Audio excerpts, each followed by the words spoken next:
15 seconds to spare. Price is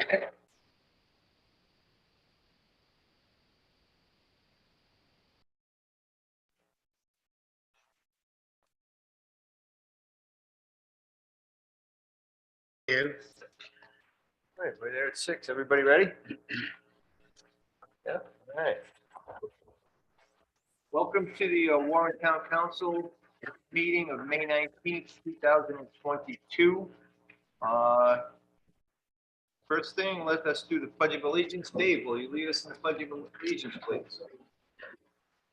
pledge allegiance to the flag of the United States of America, to the republic for which it stands, one nation, under God, indivisible, with liberty and justice for all. Thank you. Okay, the first two items on the agenda, I'm going to turn the meeting over to the Vice President Kalenda because I am in a butter to the property, so I must recuse myself. Well, thank you for that. My mic on. So it appears the first matter we have is something that we carried over from our last meeting, the request for a victualling license from the Point East Bay, 747 Main Street, Warren, Rhode Island. I believe the applicant is in the building.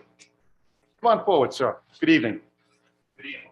So is it Matthew? It is. Okay, so just before we get started, Matthew, I'm going to do a couple of little housekeeping matters because I see our solicitor is here. It appears that this applicant was before zoning. Correct. So council knows that property sits in a residential zone. However, it's been used commercially, most recently as a convenience store. So the applicant appeared for the zoning board and asked for a special use permit to change one lawful non-conforming use to another lawful non-conforming use, which is allowed because it's within the same category of what's currently. When that happens, special use permit is approved to get the same rights that currently at the location. The only thing you're gonna see in the division is that zoning board prohibitions or safeguards to make sure that this property is not gonna be used as a restaurant. And what makes it a restaurant is when a property owner not only sells food, the intent is to consume the food on the property. That goes to a restaurant. If you want to run a restaurant, you require a use variance, not a special use permit. In that particular property, it'd be very difficult, probably impossible to get a use variance because one of the standards that you must prove is that there's no beneficial use of that property. So that's why you have the decision you have in front of you, including limitation as to no tables inside or outside of the property. However, if you see a decision that I do tell the zoning board that to worry about what's going on inside the building, the town council is going to worry about what happens going on outside the building. So the applicant is here before you tonight for the mobile truck licenses. He's asking for a couple of things, a couple of pieces of relief on the section 11-373. However, I do think it's under the purview of the council to allow seating strictly and designated to the food trucks, if that's your pleasure. Separate and apart. Again, I just don't want a restaurant to be allowed in that particular property, as it will set precedents going further into the future. So that's why that's there. I do think that if you do approve these waivers and this project, that the board, the council can approve, for example, picnic tables. However, I would recommend it being designated, maybe roped off, saying it's strictly for food trucks and not for what's going on inside the building. All right, and then the special use was approved. I read the decision. I read the conditions you just went over. Thank you for that.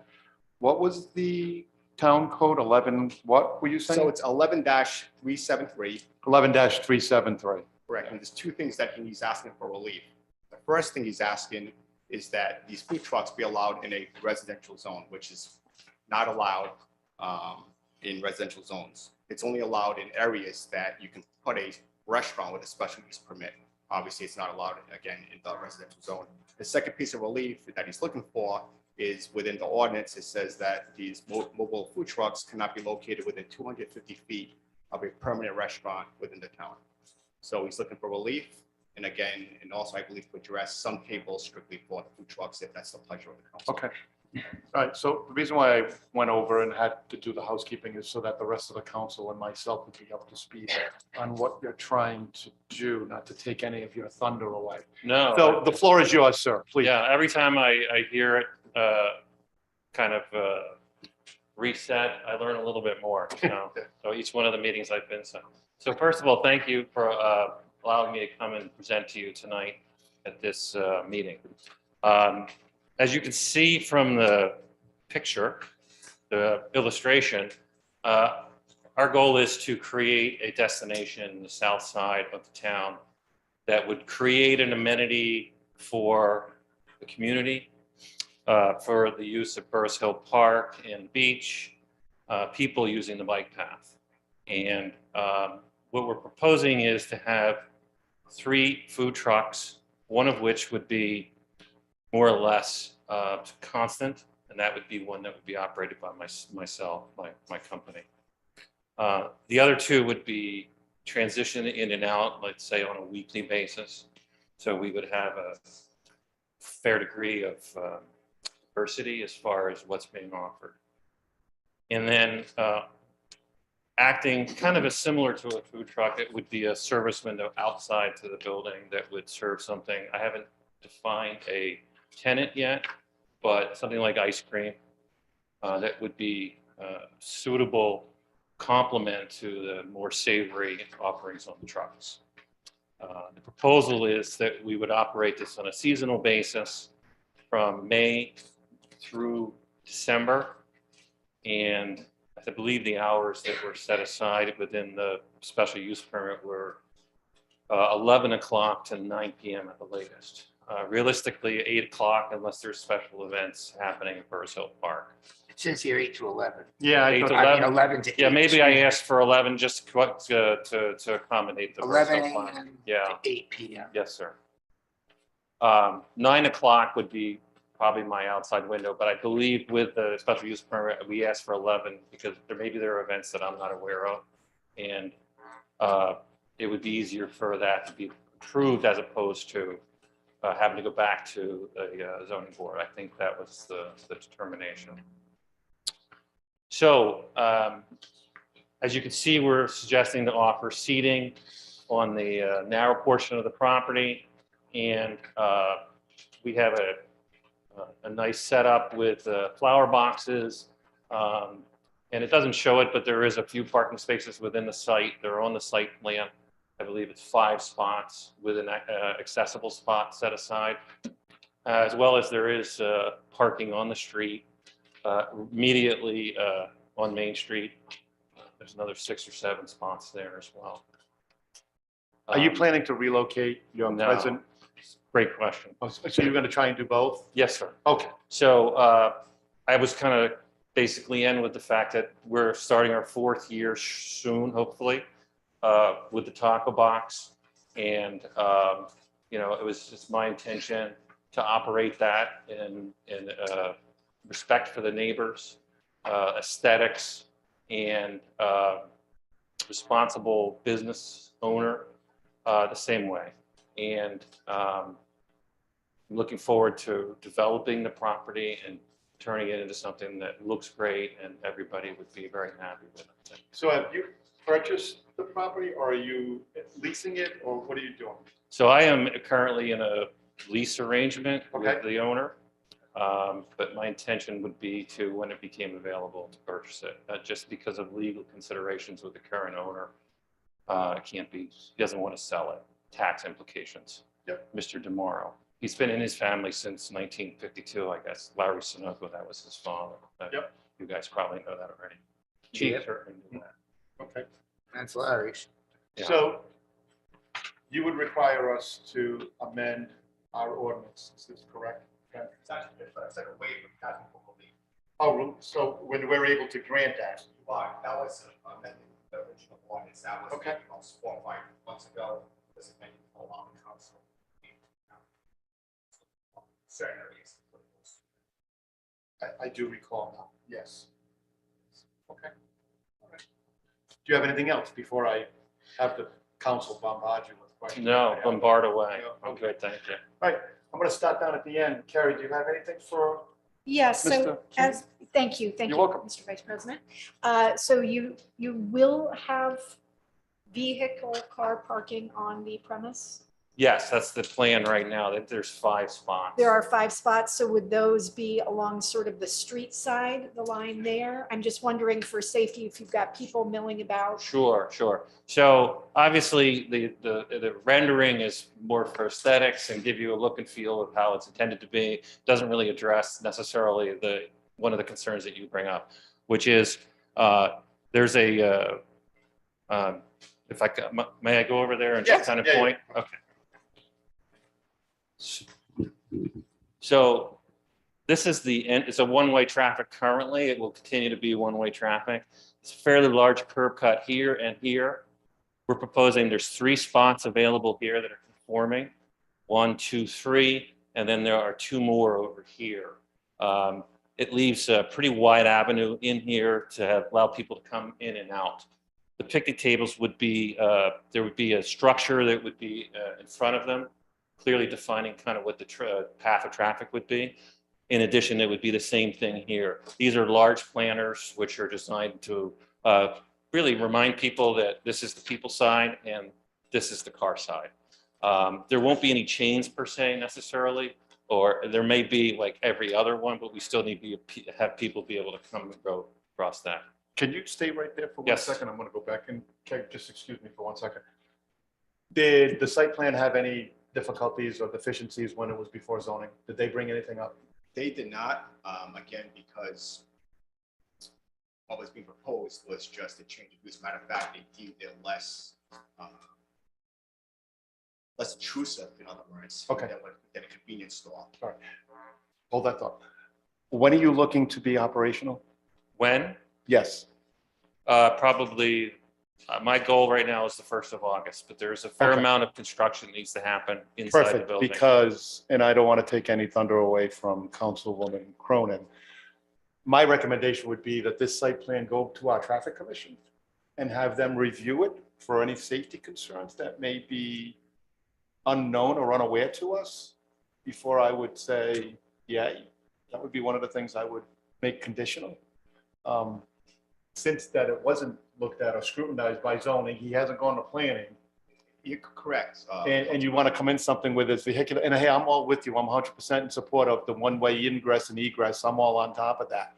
But I would probably think it'd be wise for us to In have. fact, I believe that maybe even the width that is proposed is probably not up to par. So that's probably a good Yes. idea to have an overview of the parking situation there. Yeah. There's also a limitation on the parking to 15 minutes, purposely done so this doesn't become a restaurant. Yeah, and I saw that in the decision. Yeah. Okay. All right. Councilwoman Cronin, it's all yours again. Thank you. My next question would be, do you intend to add bike racks if this is? going to be- Yes, right here for representational perspective, they're here. Mhm. We found with my situation over here that first of all, they're necessary, obviously, because the vast majority of our business comes off the bike path. We're also going to continue to make available the air station that's on the side of the building, and as well as that, to put together one of these. It's like a repair stand, so that'll be right next to it. So you come off bike path, and you need to tighten a bolt. They have these systems that you can screw them to the wall, and people can. Free. Oh yeah, absolutely, absolutely. And it won't be, maybe it won't be going off at 11 o'clock at night, No or ding. anything like that, but, we may add some more bike racks in that area if necessary. But yeah, good Okay. question. That's great. And this graphic that we have here, that's the interior of the building That's correct. there. And so you would be probably leasing that out to another party, or would you be using some of that as like back kitchen for the taco box and whatever you're Exactly. doing? So the intended use for the inside of the building is really for the commissary support for the trailer. So both for the taco box as well as the new box over there, as well as providing an amenity for the transient food trucks where they would have access to bathrooms, access to fresh water, warewashing, and gray water dump. And that, So yeah, that was yeah. going to be my other question. Will there be restrooms available to the public? there's one restroom proposed, Yeah. accessible. Yeah, Welcome to anybody that's wants to use it. okay, Unfortunately, the inside of the building really won't accommodate much more. If we see that's a problem, we might look at porta potties, much like we have on the bike path over here. Mhm. But I prefer to stay away from that. We'll see. Well, I, for one, think this is a wonderful use of that space. I've had in my sort of mind for a long time that something like this would be ideal for there. So I'm very excited to see this through. Thank you. Anything else? That'll do. Okay, on to you, Brant. Do you have anything? Thank you, Mr. Vice President.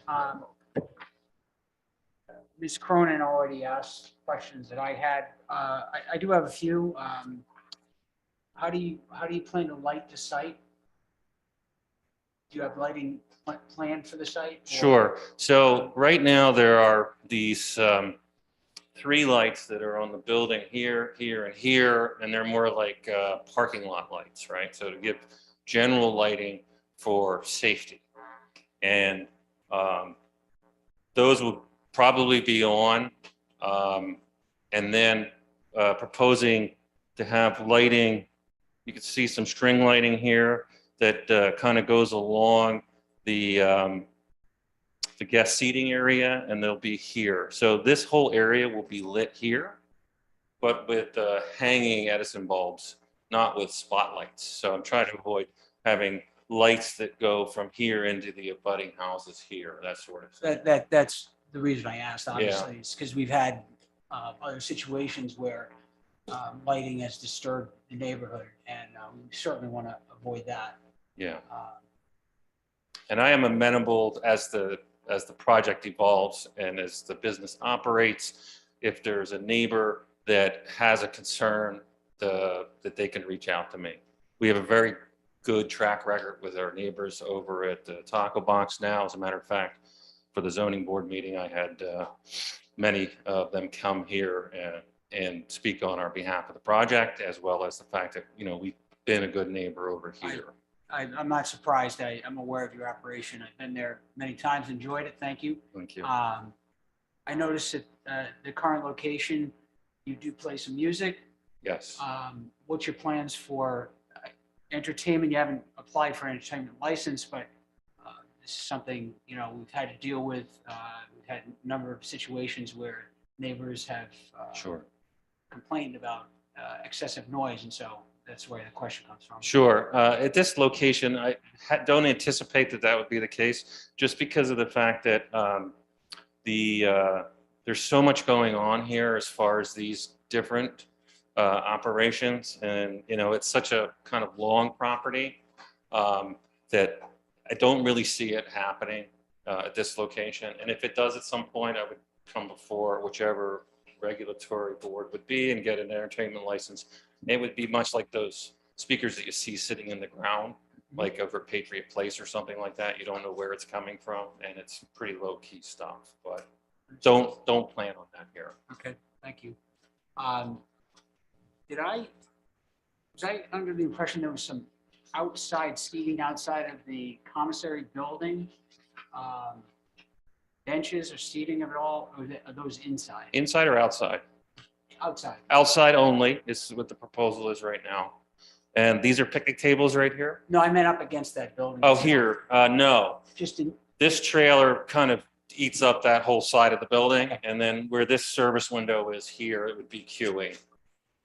So there wouldn't be any seating here. okay. Understood. I don't have any other questions. Great, thank you. The solicitor wants to chime in. with something. Sure. Go. Councilman Hector, just to go to that point, I think the proposal also calls for fixed electricity as possibly no generators. Applicant, if that's exactly what's. Yeah, you are correct. So the intention is to have electrical service down this fence, because I obviously have to provide it for all this here. and then a plug-in for each one of the trailers. So there won't be any generators operating. And usually that's the number one complaint when it comes to food trucks. Yes, thank you. Good point, thank you. Thank you. Thanks, Ben. Joe? Hi, would like to address some site concerns. The makeshift stairs that are between your property and the bike path, those have to be dealt with. They're not stairs. They're, I mean, over the years, I think there was just a washout that they put some, are you familiar with what I'm talking about? Sure. So they're a safety hazard. And they are in that in-between land of a ditch, the bike path, his property. So somebody has to take ownership of those and deal with those accordingly. Because I've seen a few people actually fall off of them. So I don't think they can stay the way they are. This property, I think, your property where you are currently, I think has occupied an opposite to this one. And what I mean by that is the busyness of the intersection, Dells, that whole little area has always been kind of as busy as it is. So you were, I think, in a strange way, not even noticed that you were added on. I mean, noticed, but you just fit right in. Right. Here was a huge neighborhood sigh of relief because they were tired of the bongs. They didn't mind it when it was a store, but these last tenants basically, it was just, you know, you could get a glass pipe, but you couldn't get a pint of cream. So it was an odd operation. So when this closed, Mr. Brochu, sigh of relief, the top of, what's his name, sigh of relief. Now, these people may not have complained to you, but Scott Diodati, these are your abutters. Okay. Huge sigh of relief. Maybe it's gone. Maybe they'll tear it down. Maybe the town will buy it. Maybe it'll disappear. Not, oh, wow, cool. There's going to be something there. Not saying they're against you, Sure. but when you sit in the seat we're in, and when these kind of things happen, sometimes people get comfortable with vacancy, and that can be a difficult hurdle to overcome. We actually went through it with a parcel of land that we purchased for recreation purposes, and for years it wasn't used. And, you know, we had realtors actually saying, oh, this is, you know, never going to be built on. So it's not quite the same example, but it does give that neighborhood feeling of, wow, thank God that's gone. Right. Just so you know. I also think that the flower boxes, when you go to the parking, I think maybe I see people on Main Street, they're an odd bunch when they pull in. Maybe over at your intersection, they're already a little slower. I'm not sure. But I would be concerned with the people pulling in. And I was wondering what our liability is. If we could, and where I'm coming from, this is the variance aspect. So because we're giving a special permit to you, to our you know, so because of that, I always feel like we should be extra careful because what if something happened? How does that work legally? So the relief that he's looking for does not touch upon the safety issues. It's strictly regards to the location in a residential zone that is not restaurants. No, that's what I'm referring However- to. Because they're not allowed there and we're Right. giving that special Special permission. use permit Right. is what made sure there's no hazard that was going to be created. And the way, and I followed it legally from the current condition, which we have no control over because he has some grandfather rights at that property. And they made the determination that this use is even less intrusive in nature than prior use.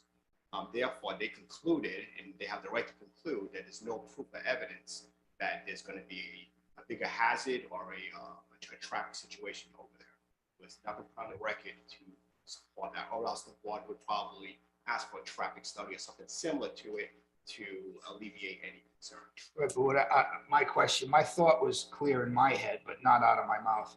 So, because this wasn't allowed in the current zoning, we are giving special permission for that. He has the right to do this. Actually, he has the right to have a convenience store there. Right, not what he's, Correct. So we changed it to something what is determined to be less intrusive or less, no, wait, a little less busy. I'm getting, I feel like your answer is going around I think I need a yes and no. He couldn't do this without being here tonight, what he's proposing in total. Correct. That's why he's here. Yes. So correct. we're allowing something that ordinarily isn't allowed. Correct. So because of that, one of my concerns always is how do I answer? See, I always have the Widow Kittner in my head from Jaws. You know, I know that there's a shark out there. She slaps him. I didn't close the beach. So we're giving permission here. I don't want anybody slapping me saying you knew. So my concern is the people that are going to be sitting there, if they're just right there on a driveway, before it was grandfathered in, you could get hit by a car because you're going to get milk. But now you're sitting there eating a hamburger and somebody hits you. Where are we in that I liability? don't think there's any additional liability on the town if that is requested tonight. Oh, all right. Good. I guess I'm concerned of the transition area, meaning from the bike path. How do we deal with that drainage ditch? Like, how can we make the bike path in and out? I know he has a driveway for cars in and out, but if you look at Hale Street, that's closed now and we have the gate there. So people can't just go through there.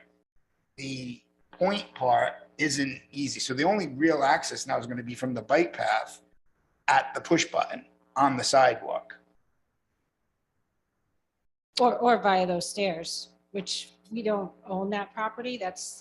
I guess that's why I'm bringing it up, Yeah. because before it was just like, you made it to the milk store the way you made it. And even those stairs, which were once a washout, somebody actually put in those railroad ties.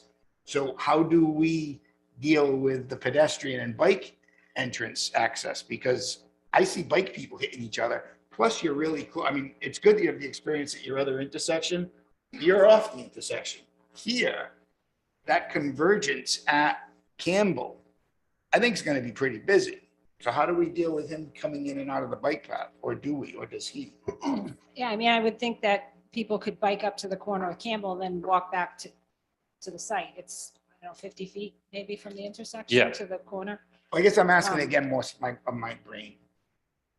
Should we have demarcated entrances from the bike path? Because right now they've just been, I think, a legal quagmire and a potential hazard if just used the way they are. They're just kind of like, you come in up that stairway, which isn't stairs, and then at the point, people cut up. And what stopped that is they used to keep the Christmas tree stands there from when they sold Christmas trees. So there were 60 steel circle. Are they still there? Or did you finally get rid of those? I wish they were, because I would like to sell Christmas trees again, like I did over here previously. So I was gonna ask, That was one of his buttresses at the end. I'm gonna let Councilman All right. Diaz finish whenever you. Sorry, I got ahead of myself. No, that's okay. All right, I don't know. So I'm just thinking down the road, literally the road and entranceway of, So, my concern Please is that continue, in between area of bike path land, ditch, your property. How do we fit into that? Right, and that ditch property is also state land. So his property directly abuts the state property. There's no town property in between. So does he ask the state for permission to put an entrance? I mean, it's a legal question, isn't it? You can't just, because I think he may have an issue down the road that unfortunately he may find out the hard way. So is this from the bike path? I'm not very If familiar. you're looking Right at, here, there's a break in the fence.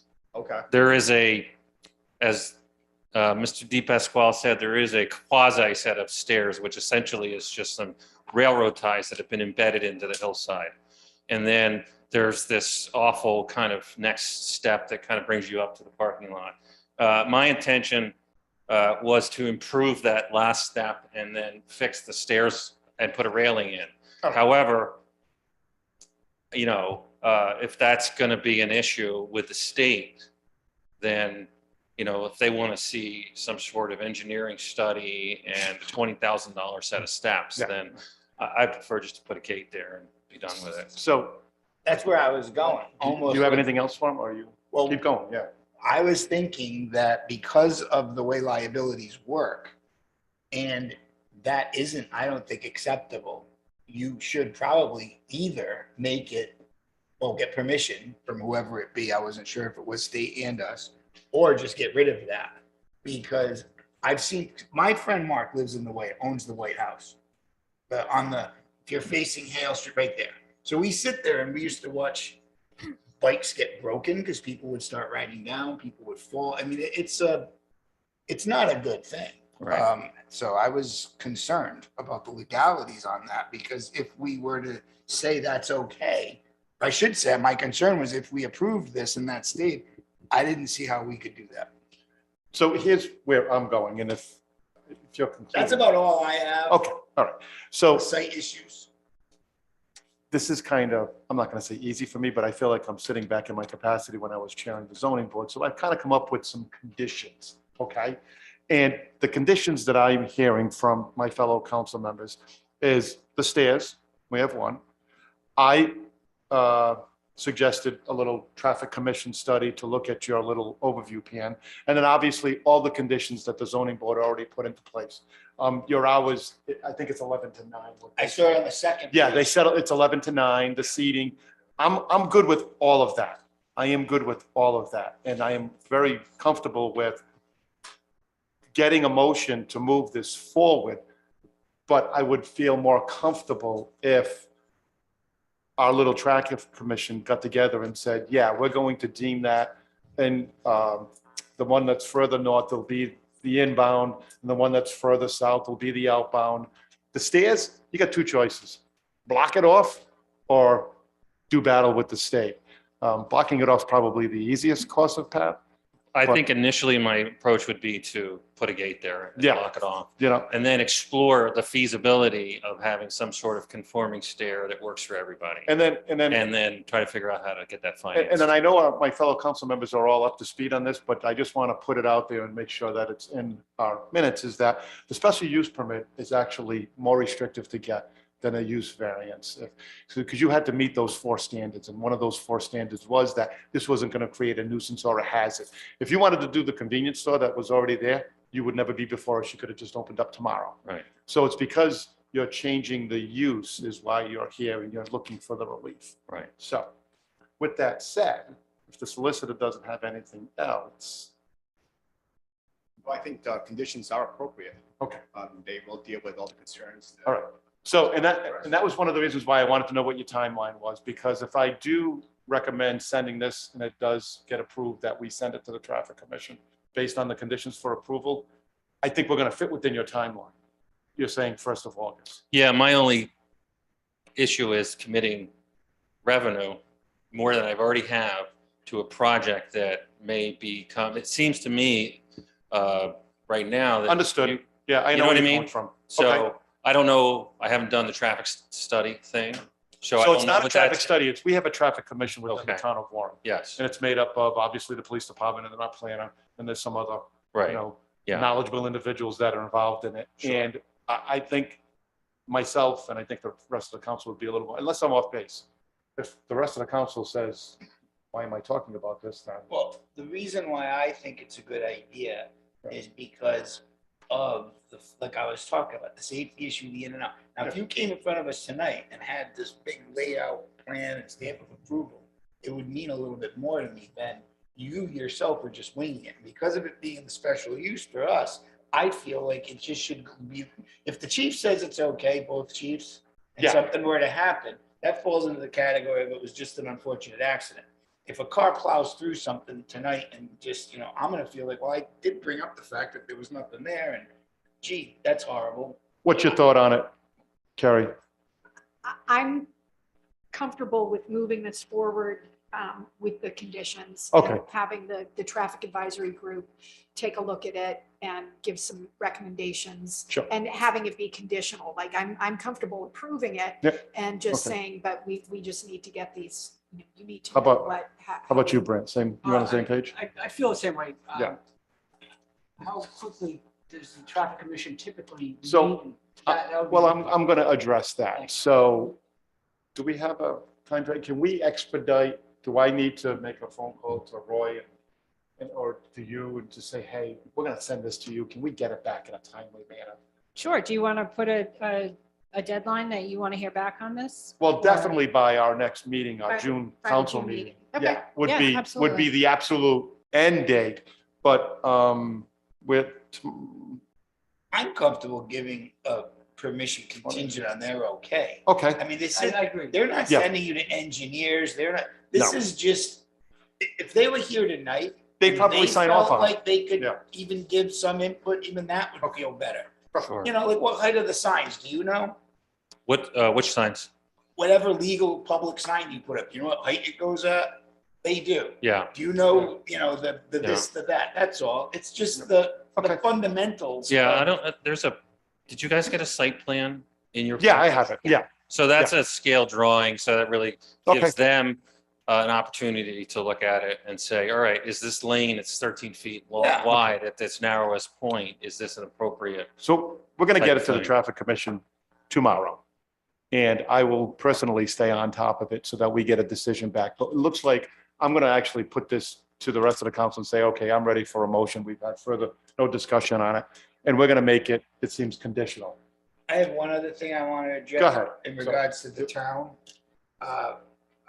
We have had requests for no parking. So one of the concerns I can tell you that's going, this is a neighborhood that feels impacted by the beach. And again, sitting on that porch, it is interesting, the people who will come down, the grass at the top of Hale Street, they don't park on the street. For some reason, they park on that grass and then they walk into Ferris Hill. So I would like to make sure that we have whatever no access to that, to this from there, and that we put up the rocks. There used to be rocks there before we did the grass. Even though that was a street that went out to Hale, it was ringed by boulders that prevented people from parking on that grass area that used to be, it was smaller then because it was a street. Hale Street you're Hale talking Street about? used to Okay. go all the way right out to Maine. I think I can address that concern. So, This isn't yours, this is town land. okay, So There- like, I'm talking about letting Miss Misha know, which I informally have asked her because of people parking on that grass to put up rocks. Now I'm saying, we're gonna have DPW go there. At the end of Hale Street, there are gonna be boulders put there so that people can't drive their cars out. Do you know where I'm talking about? Backside. When you come up Hale, it's a Yeah. dead end. yes. Okay, that green lawn has tire marks eroded into the grass now. So, yeah, I think I can address that. So obviously, there's a setback on the building as far as the property line's concerned. I haven't seen any survey on it, but based on the measured drawings that were done and the drawing that we submitted to you folks, the property encompasses at least the concrete pad. Sure, I'm not talking about your property.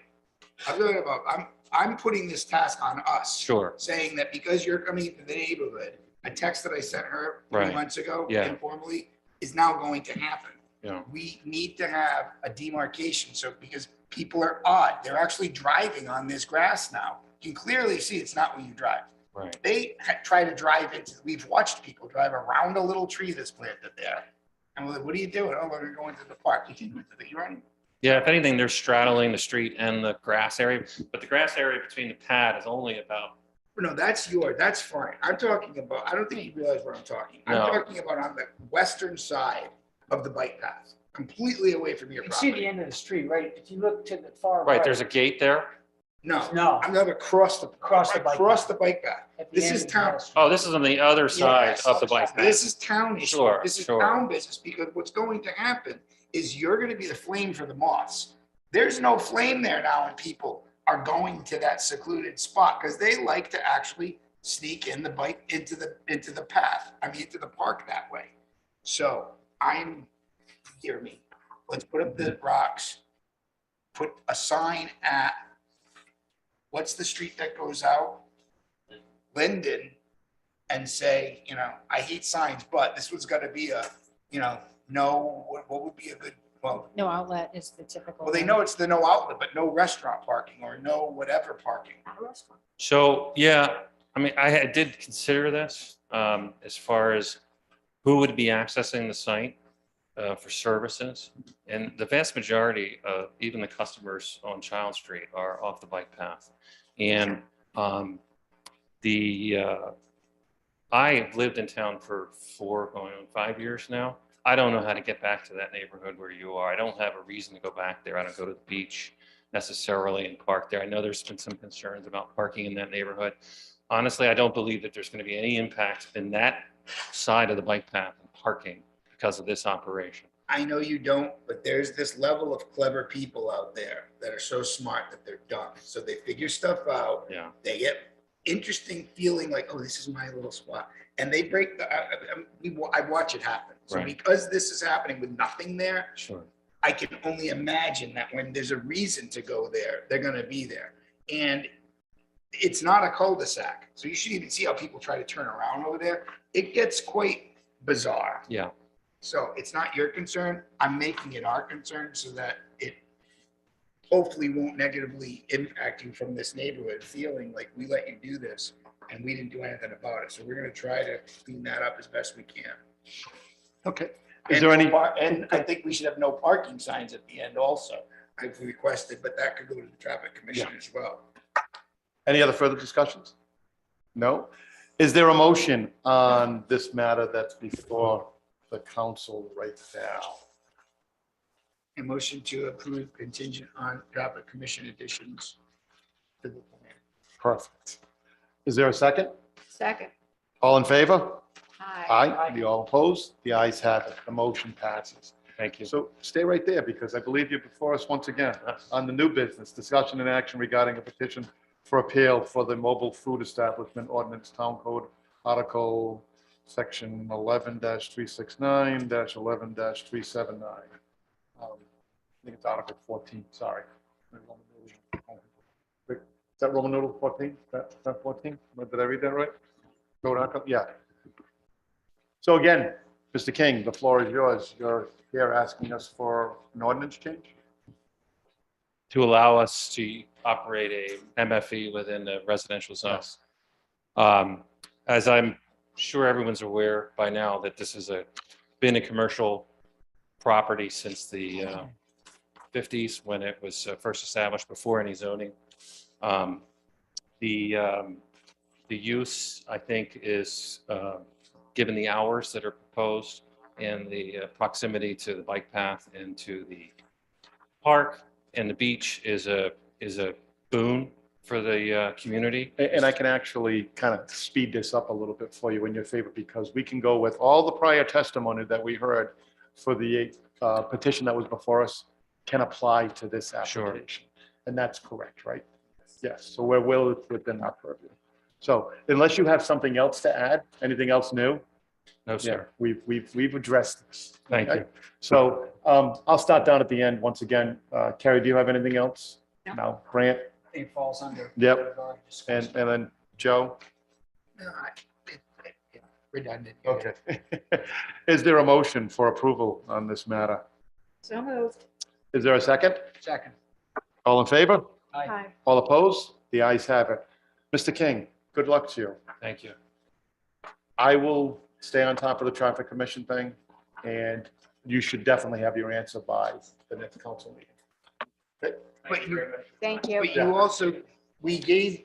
You're conditional to move forward. Yeah, so you know, you're not waiting for the next council. Actually, Yeah. that's, I think, a little wrong to even say. No, You're not waiting for the next council. meeting. correct.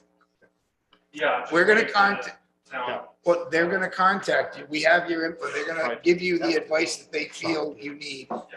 So you're as solid as you can be to move forward. Good luck.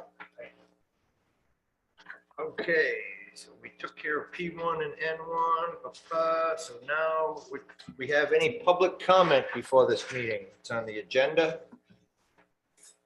Do not. So we are moving on to the main course. This is the recommendations from the Charter Commission to the proposed charter changes. And with that, I'm going to give the floor to Al Gallinelli, the chairman of the Charter Commission. Al, the floor is yours. So just, Mr. President, so that the rest of the council knows, I do have a conflict meeting where I need to be in Cranston for 7:30. So when I excuse myself, I don't want you to think that I'm running out. But I've read all the recommendations and most of them I don't approve. I don't think I approved any of the motions that I saw the draft. And this has no disrespect to the hard work that they did because I attended the meetings. I just personally don't see the necessity of making some of the changes. So again, the floor is the chair's. Yep. I can just read it to the record. Absolutely. Dear council members, as chairman of the Charter Review Commission, I'd like to take this opportunity to formally thank the members of the No. Charter Review Commission for their time and effort in developing proposed modifications to some charter. We believe to make our government more efficient and more effective. The future, would also like to acknowledge Charter Review Commission Important Secretary Jeff Walby, who did an outstanding job and several books. And also recognizing Daniel Maloney, the town clerk, who offered to provide vital assistance for the commission in the performance of our work. The local establishment. Thank you. The outbreak of COVID-19 was a significant challenge to the commission. We were unable to meet in person, but mandated to conduct meetings. So you know when I'm going. For much of the last 2 years, however, we were able to meet our manager, council members, all council members. Points they concern their problems resulting in many of the proposed changes we were about to present. I believe the Charter Review Commission has done a very credible job in addressing all concerns and incorporating proposed changes with the existing documents. However, the town council may not agree in some of the modifications to the charter. I feel it's important to understand and disclose why we did what we did and our rationale. I'm looking forward to presenting and delivering our proposed charter modification this time. Town council. And anything that I want to bring forward and ask any questions, it won't come from me, answers, hopefully it'll come from the members of the charter. Voice their concerns, I certainly still the one, only the person to say hello, glad to hear, and go from there. Okay, thank you, chief. So would we like to go through these one at a time? We Or- do have it on the TV. Yeah. I mean, there are a lot of changes that are basically just grammatical. I was gonna say. I think I would like, we Yes. can probably, does anybody have any objection to where we got rid of the gender terms or any, just Pronouns. the pronouns and the grammatical? So I think we don't have to review those. I believe we're all in agreement with cleaning that part up. So let's go in order. Okay, the first change, and I'm going to go by this list that I have right here. The first change is Chapter 7 Word document that's voted for the preamble. You want to give us a quick rundown on that one? But Absolutely. Yep. the vice chair without monitoring.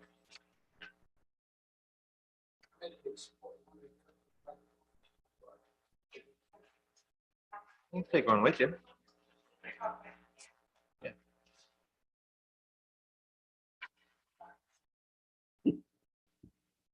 Yeah. There was a recommendation to look at the preamble. One of the members came with 4 or 5 different ideas. We went through those. We came up with this particular one, and there was something added near the end there. And so we proposed a new preamble. Any questions from the council on that first change? I don't even remember what the original preamble was. It was much shorter. It's crossed out. It's The one top, the top of page 12. Yep. page 12. Yeah. So this is a little more encompassing. So how does the council feel? Would we like to move this? Well, actually, Tony, at this point, is this where we would vote to move them forward, or would we would just hear the testimony tonight and then move it forward at the next regular council meeting?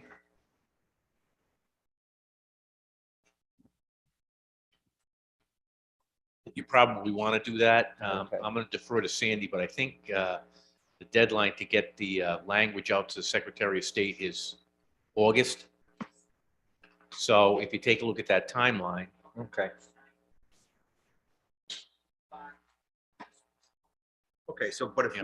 if we make all our decisions on June, give us time that we'll hear their testimony. We'll have time to digest it and we can put it on the June docket for moving it forward. well, actually, yes. All the questions down to get to the state. There's a lot of. So, If I can make a suggestion. Because this is all governed by the state constitution, Article 13, Section 8. So the Charter Commission has done what they're supposed to do. In fact, they're ahead of time. That gives you the opportunity to review what they have today, even though you've seen it before. Have a public hearing in June. Now, that's not in the state constitution, but it is in the charter. okay, So perhaps what and this is a suggestion, take a look at it now, have your public hearing in June, take a vote on what, if any, of these amendments you would like to include in, and if you have extra ones, if somebody hadn't thought of something, you can do that then too. If you take that vote, Sandy and I can have the language for you at your July meeting, so we can beat the August deadline for the language to get to the Secretary of State. What you need to do is, after you see these changes for the ones that you adopt, we have to come up with question language, because that's what will go on the ballot. That's really the key part to this whole thing.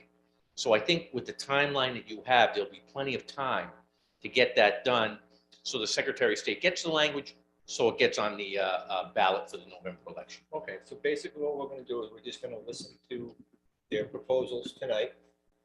We'll set a public hearing for June to decide which ones at that time we want to go forward with, if we want to amend or if we want to add. Correct? Did I get that correct? Yeah. Okay. So good. this evening, we will, do we have the opportunity to express our opinions and make changes to the language? Absolutely. Okay, Okay, so that was, I'm Yeah. fine, because I was a little confused. about it. Okay. I thought we're Yep. going to give feedback and Yep. make suggestions. Yeah. and- Okay, yep. If I can just follow up on Councilmember Cronin and Councilmember Heckett just said, that's what this meeting is really for.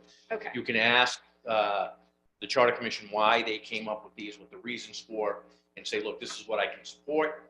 We can get language ready for the June meeting, Okay, if that's the case. I have a question. What is why the Roman numerals? So in some places you have, section 1.01, and then within the body of the description, there may be article da-da-da-da. What is the reason to continue with Roman numerals when I admit I can't read a Roman numeral number? I can answer that question. Yeah, Lawyer fun. pardon? No. The original charter, when Yeah. it was proposed, that Charter Commission used Roman numerals for the articles. That was at the suggestion of a Brown University professor, Elmer Cornwell, who was the advisor to the original Charter Commission when it was first adopted. Now, Professor Cornwell, distinguished guy, but when I looked at him, I said, this guy was probably around during the Roman Empire. Yeah, But it was a part of the original draft. It was what was adopted, and it's been used ever since 1996. so, okay, so there would be no entertaining the idea that maybe we, You can do whatever you want with the moment.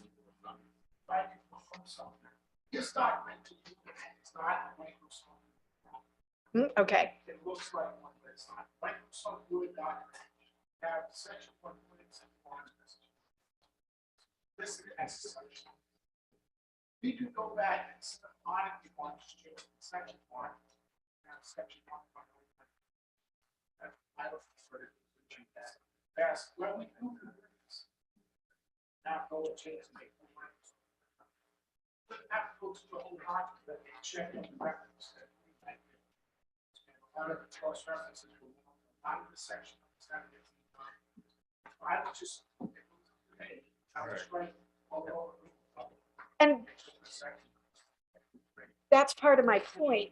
In reading through this and referring from this to this and going through it all and whatnot, there is this great effort made, thank you very much, to make it consistent and make it, read numerically accurate. And I just think it's so confusing. And I think Manager Michaud had a suggestion, one of her suggestions was for some consistency of language to be used, using meeting rather than workshop and those kind of things. It's like, let's keep it consistent across the board so that, the people who are referring to it can actually find things and aren't being like using their fingers and toes and referring to Google. What does this number mean?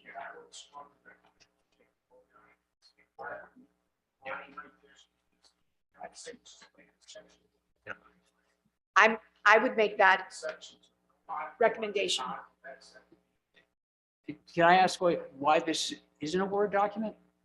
Never was. But We've only followed what's been done since 1996. no, I'm just wondering, is it, We why? talked about a Word Right. document, but it was at the 11th hour, and we did not want to start doing it. Because I can imagine when we go to change, a lot of these numbers have to be changed and moved around, and it's must be a nightmarish task. Right. And hopefully,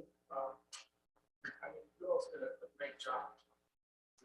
All you actually made, if it was a true Word document, if we changed section 1 to section 5, table contents, it would all be patch changes, everything would be right. This time it's never, right? Some discrepancies in the code and some of the documents we have, because this is the dog file. But we're here for it. So, Not exactly. so Ken, is your recommendation that we make a motion to convert this to a word? Yes. Give me the I- language. It's gonna be a true Microsoft.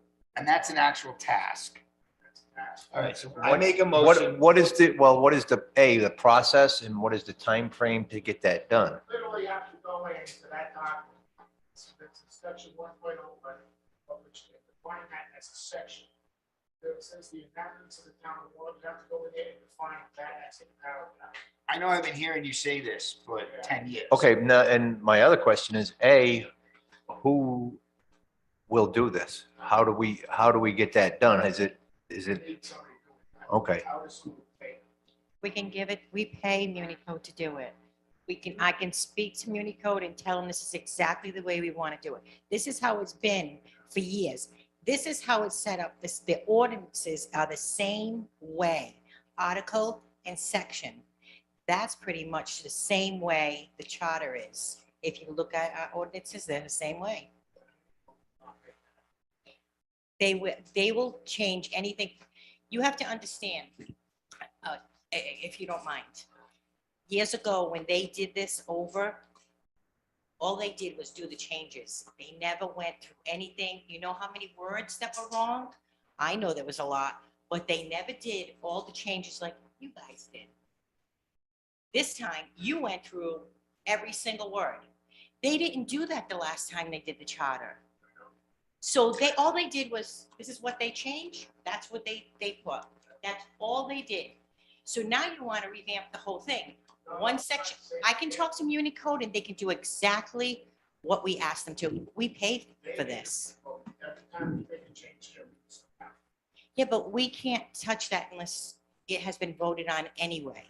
And we don't want anybody to touch a Word document. But can't you lock it once it's created? Doesn't it turn? No, when I send something to MuniCode, it stays through MuniCode and to me.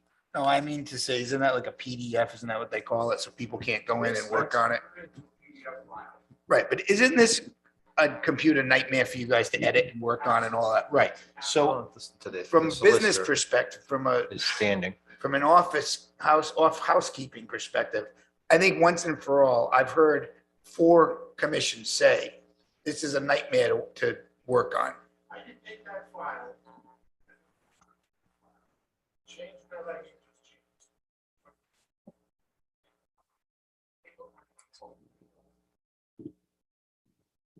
Actually, Right. I could save it as a PDF file. Right, so right now it's a picture, right? It is a doc file. Doesn't have, doesn't have section numbers, line section numbers. Get it? I'd like to, the solicitor is standing. You have to go back and make up all the sections. Take the contents, back and make that. I understand what you're saying. I still have a couple of questions, but I want to hear from the solicitor first. And I'm sure that can be done, but I gotta tell you, you can't get rid of the articles. Sandy's right. This is a document that will be cited in court, in other, formal, proceedings. And the way charters are set up, just like the Constitution, there's articles. It's just for citation purposes. If you have section 1 and then 1.01, it's gonna get confusing when we get to court. So it's okay that you want to go and get rid of the Roman numerals. I'm sure there's some way to make it so it's a true word form where you don't have to go through what you went through, but you still have to keep the article headings. So it'll be Article 1, Section 1.01. That's how it gets cited in court papers. And that's Right. something that's going to keep coming up. I don't think we're talking about changing the logistics legally. I think we're talking about how to deal with them. I think that document, and I can look at that.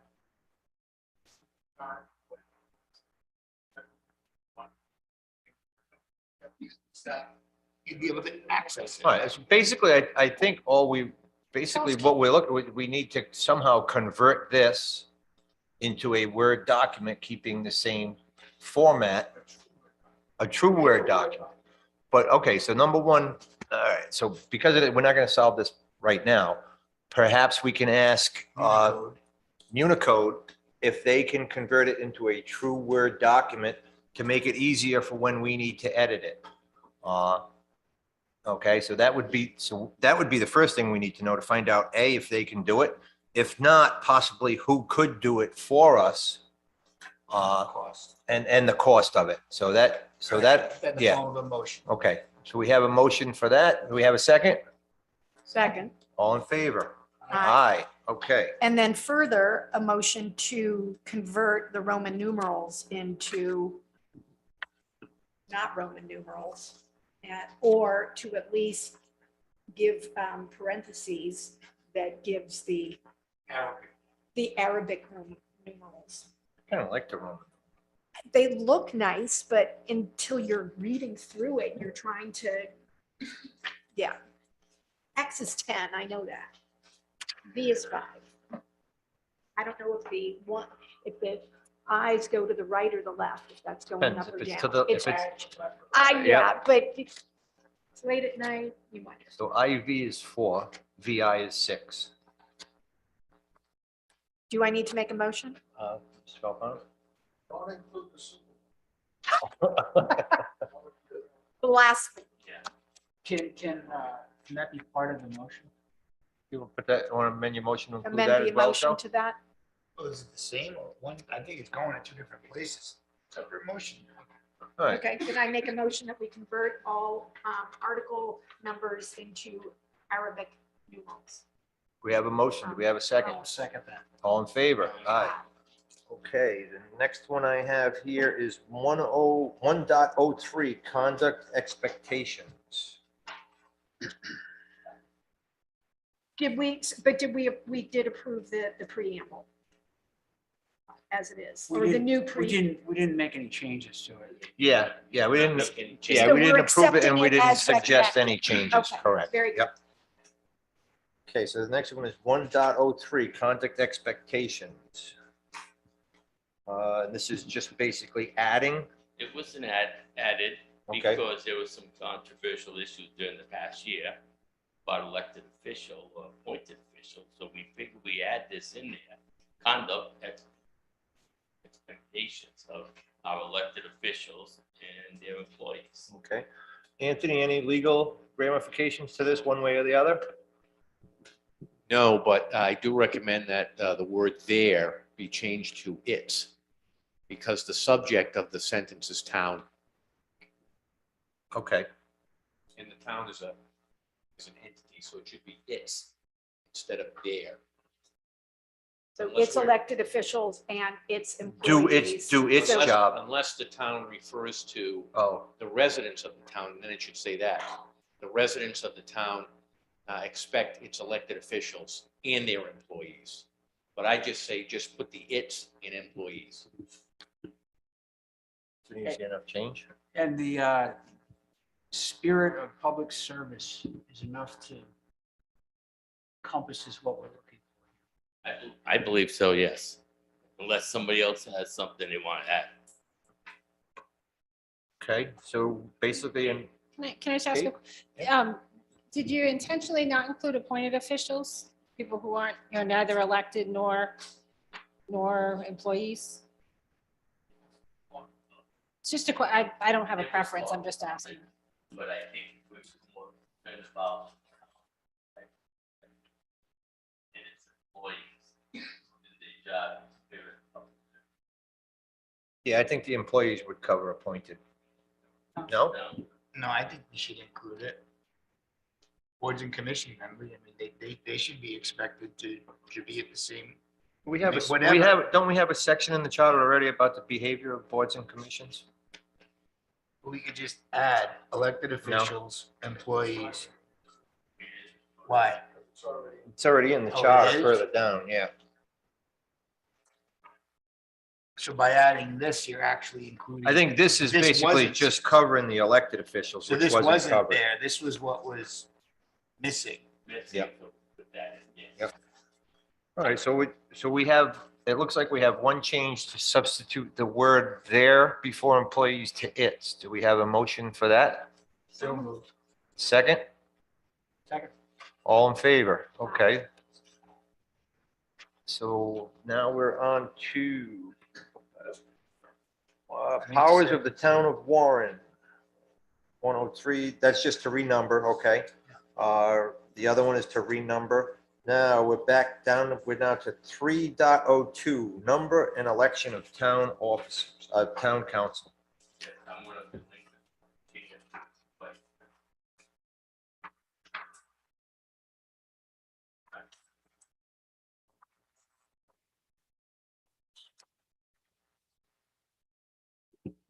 So we proposed looking at how the council is elected.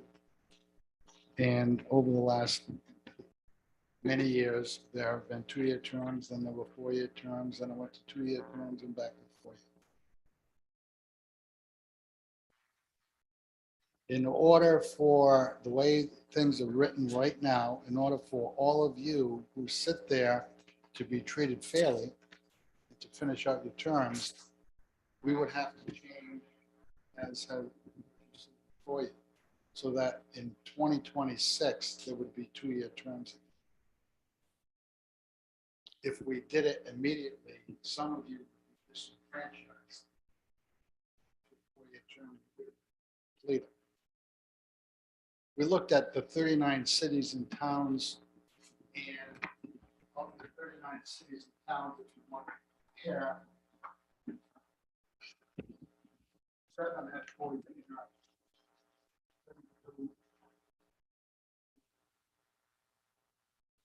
And of those towns, only 7 cities per town have one. So we were looking at that as well. There are some people that think that you could never get anything done in 2 years, so you need 4. But in that case, you should have 6, like a West Senate. That'll be 5. That's enough. We felt those go 2-year terms were better, so that everything will run at the same time. and that the town would be able to pick the council every year. Basically what we do. Now, I've had four term, and 6 to be a term. You know, the pros and cons with how long the term is, when you have to knock on the door. I'd like to think we're going to go out for all the people. Not going to play goal with a one. Everything else going on in your life. But when the election comes around, we really have to go out. That's the way this time is. So we thought every 2 years would be better than.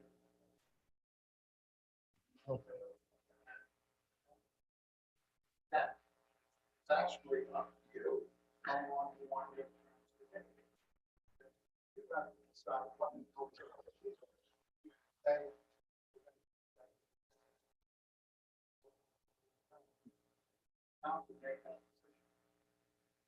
Thoughts, questions? Absolutely, Dave. I think one of the points I would make is that there's a tremendous fall off from the vote for president to town council this last election. You could go back and you would probably see that from time to time. It's, in my opinion, these 4-year staggered terms are really people talk about voter suppression. This is unintentional sort of voter suppression. To see almost a 45% drop off between president and votes for town council. I'd also make the point that I've heard from some council people that they need the longer term to get things done. They want to see their program through. You have a professional staff here. You have a competent, dedicated town manager. You want something done, you tell her to go do it. She's going to get it done. I don't see the difference between 4, 4, 6-year terms, frankly. I think what we should be doing is encouraging citizen participation, and we're not doing it with 4-year staggered terms. Thanks. Okay, anybody else from the commission want to speak? Questions, comments from the council? I'll start. I guess I could see it both ways. I guess I'm not opposed to putting something on the ballot and getting the public's opinion again. I feel like a 2-year or a 4-year, I mean, the commitment that one makes to run for public office is a major one. And do I believe that there were fewer people putting their hat into the ring this last time, that the 2 open seats ran unopposed? Was that just a condition of the time? And, you know, was there just general sort of apathy, and might that be different in this upcoming election? I don't know. I would say that if in fact there was a yes, go back to 2-year terms as you have it written, or no, keep it as it is. If we were to go to 2-year terms, I think that there should be a limit of 4 consecutive terms. So it would be an 8-year limit that a person could serve consecutively. And then if they wanted to come back and serve again or run again, they would have to take a 2-year break. I think that would be a way to sort of keep, I don't know, just to keep some freshness and some prevent there being too long a term of service from any one person. But not the actions talk about this I'm sure. meeting, and we make it said earlier, make these changes, cannot made by us, it's made by the elected officials, that answer. Yeah. And just voted on the side. I am sure people who voted for 4-year terms the last time, which did, or, you know, when it was a ballot item that, or a charter change, I am sure some of those people would vote a different way this time. And I think maybe some people who voted in opposition of it, you know, might change their opinion. So it's. Yeah. Councilman? I actually made the vote the last time to change the terms to 4-year.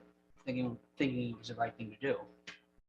Having served in this seat, I've changed my mind. I agree with what you're putting forth.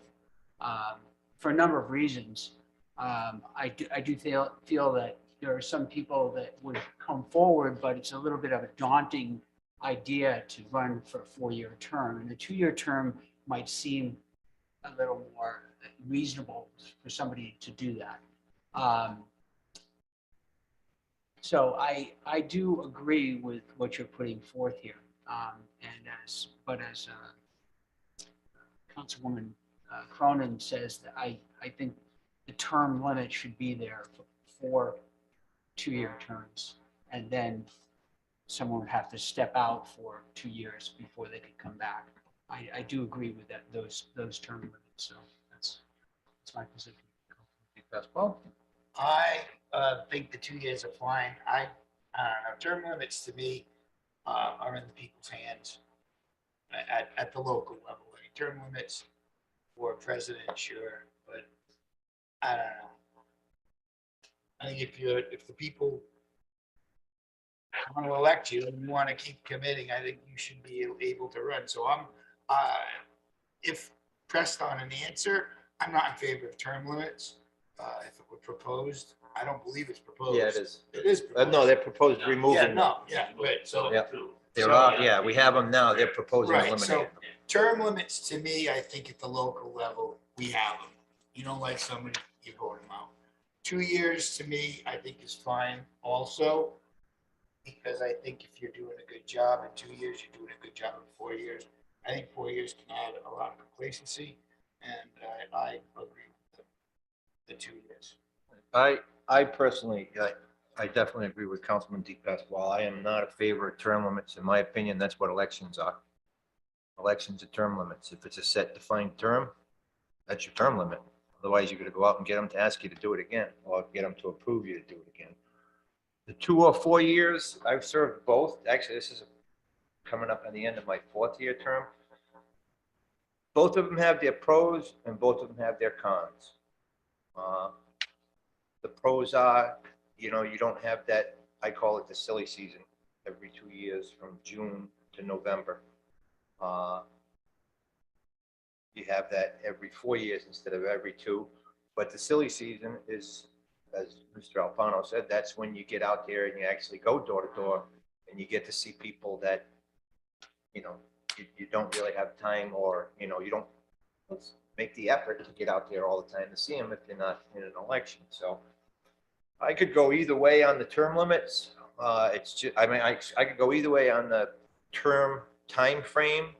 But I would be in favor of eliminating the term limits, because I believe that's in democracy. That's what an election is. It's a built-in term limit. So that being.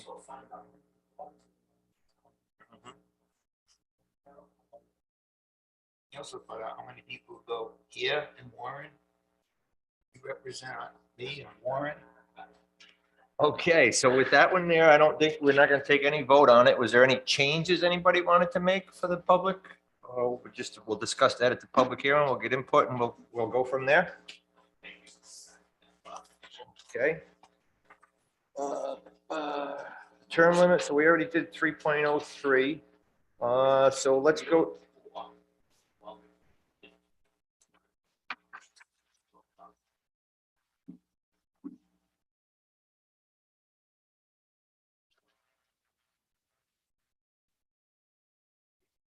Yeah, that's just a grammatical. We're gonna skip over all the grammaticals.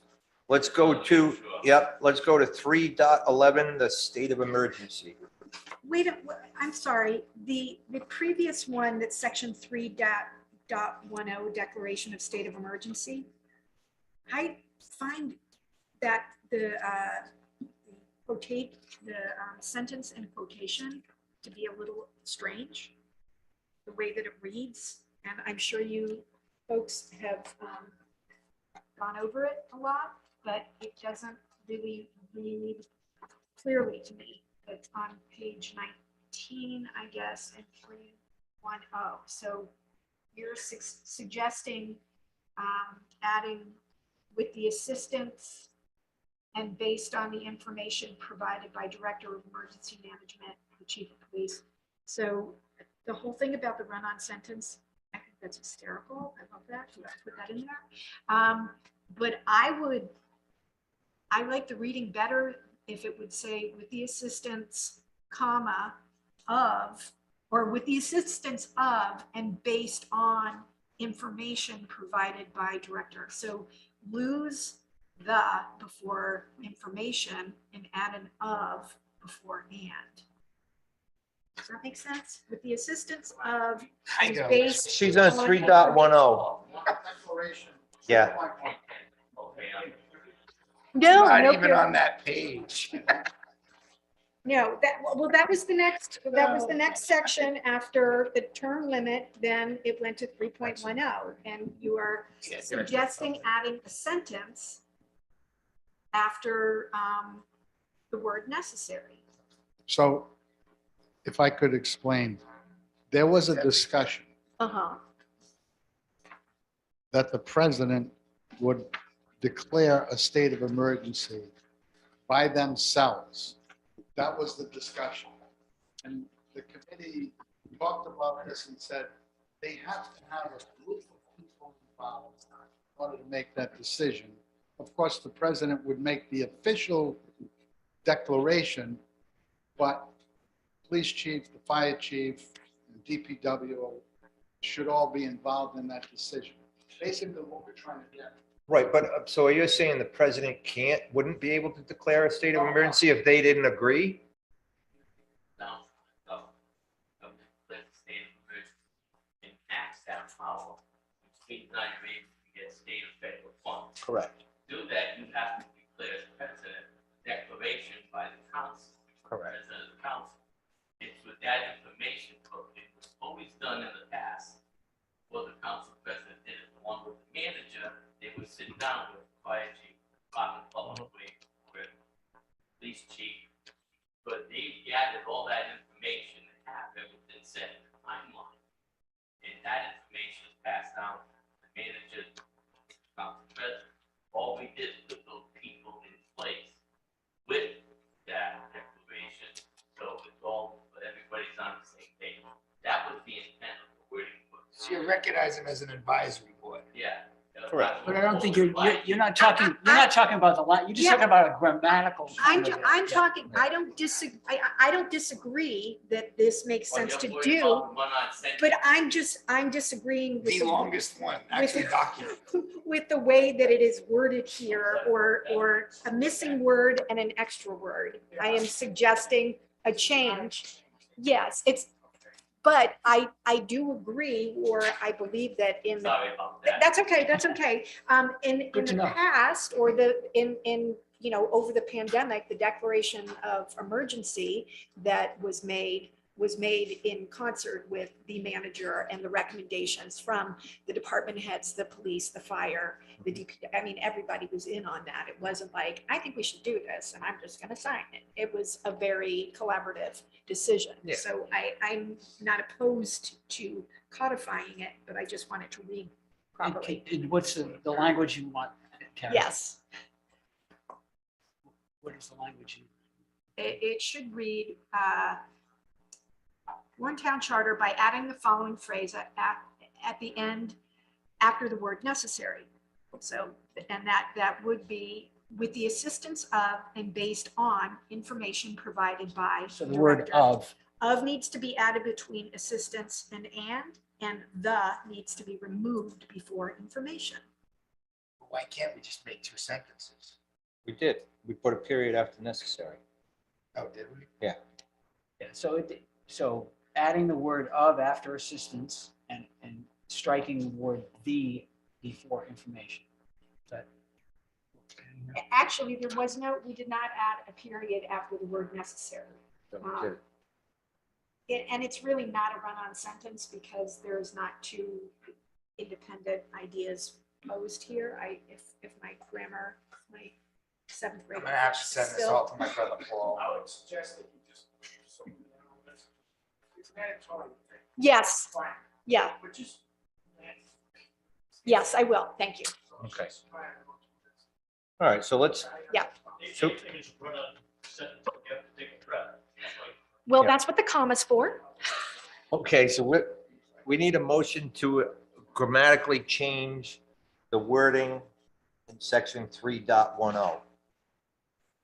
And we are also accepting that. Well, let's do it one at a time, that the wording first.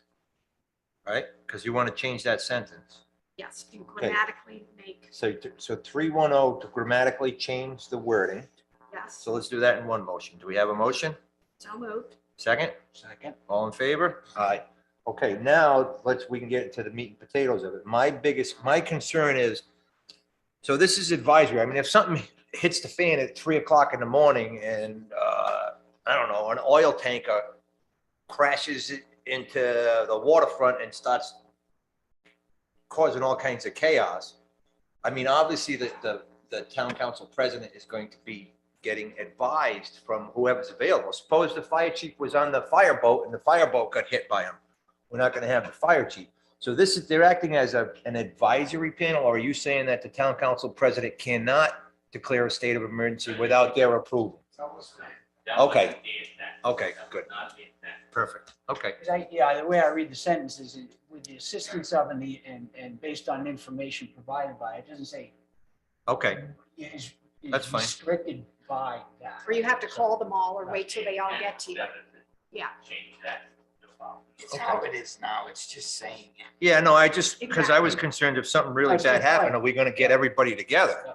You know, that's the whole reason why you have the emergency declaration is because you can't get everybody together. So, all right, that's fine. I'm fine with the wording.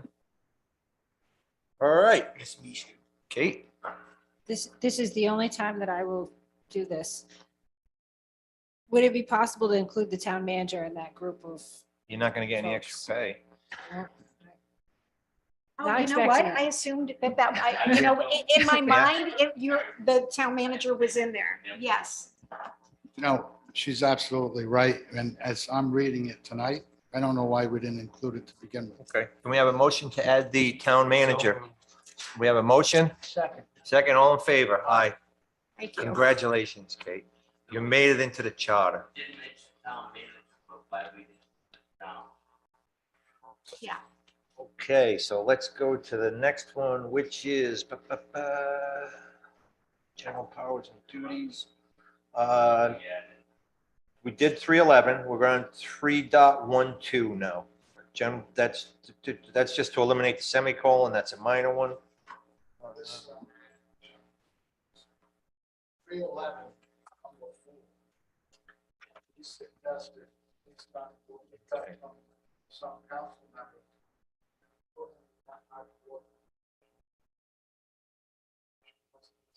Later on, we have a whole section of.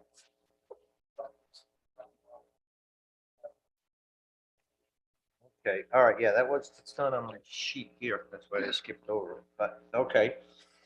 So we do have an addition to line 4 and 3.11, to appoint ad hoc boards and commissions not established by the charter. It's giving the council the authority to do that. It's a pretty good idea. Any thoughts from the council? Okay, That makes sense. okay, so we'll move that one forward. Looks like we have a bunch more grammaticals until we get So into we're only voting on changes, everything else. only changes of what they proposed. Yep, we're not voting on whether to send it forward or not, because we have to have the public hearing before we do that. Yep. So now we're on.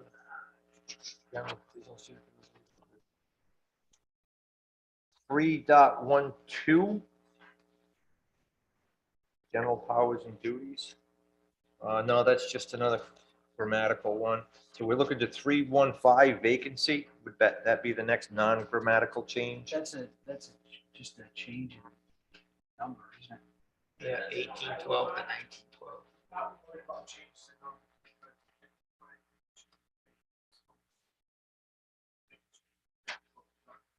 Change all the documents. Okay. So, go to Article 7. Yes. Yeah.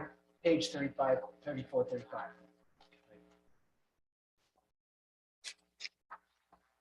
Okay, so we're looking at 7.03. We were advised by the clerk that they don't do burial permit anymore. That's. what you do.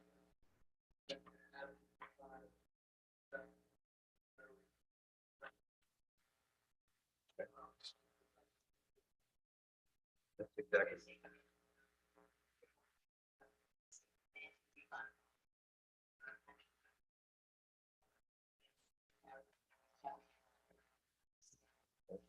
I don't want to reject my permit, so I gotta come back. Okay, and the other red ones are just numbering changes, right? 6, 7, and 8, because we added 5. Yep. Any comments from the council? Okay. What are we adding except? We're just adding accept burial permit. We're changing this wording. What about cremation? What if somebody's cremated? Does that have any impact on the town? Let's just get a death certificate, whether you're being buried or cremated.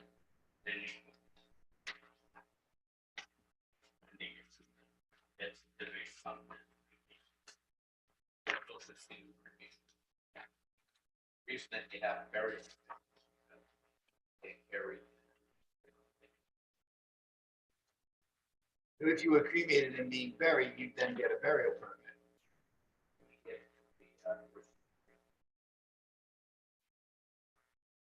And they put the year in, but yeah, all right, so that answers that. Okay, so it looks like we're up to 12.09 now. Yep, the rest. Yep, where it changes the deputy state fire marshal wording. That was by certification of, and 30 used to be 101. Okay. Would it be prudent to put something in there so we don't have to change it every time they change the number of the state code? Yeah, I was gonna say, I mean, would there be a way to word it so every time when they change it, it automatically adopts it with the charter instead of having to change the charter each time? Those changes don't happen so. They don't have. Okay, okay. So it's years, it's not, years go by. Right now, they're working on the lead safety code. I think it's, 2020, it's already out. They had stopped. Yeah, I mean, if we just changed it to the Rhode Island Assistant Deputy State Fire Marshal current certification, then we never have to change that number again. Yeah, current certification, current NFPA certification, yeah. That makes sense to everybody else? Yeah, it does. Can we have a motion to change that wording? So moved. A second? second. All in favor? Aye. Okay.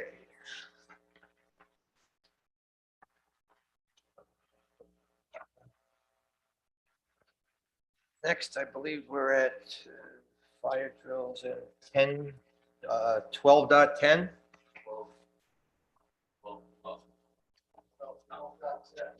Page 43. Yeah. But it's always been in there that the chief oversees fire. Doesn't have to fight, oversee fire. Doesn't even have to see what he does. Fire. Okay. Finds the fire, maybe represents the fire. One of that. Okay. So eliminate. Yeah. Any questions from council? Okay, move that one forward. Now I believe we're on 12.2, the Board of Fire Engineers. 12.12, yep.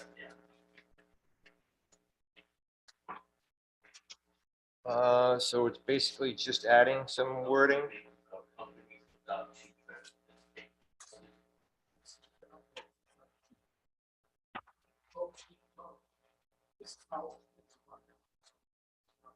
Okay. So the fire don't have an assistant chief. We wanted to make sure that it didn't happen that their companies have companies without chief representation. Right. Okay. It's just- That's all. Yeah, that makes sense. Last sentence, and like, Yeah, and I was gonna get to the point and say, let's change that wording like we just did in the previous one. So it automatically updates as the fire marshal certification changes. Okay.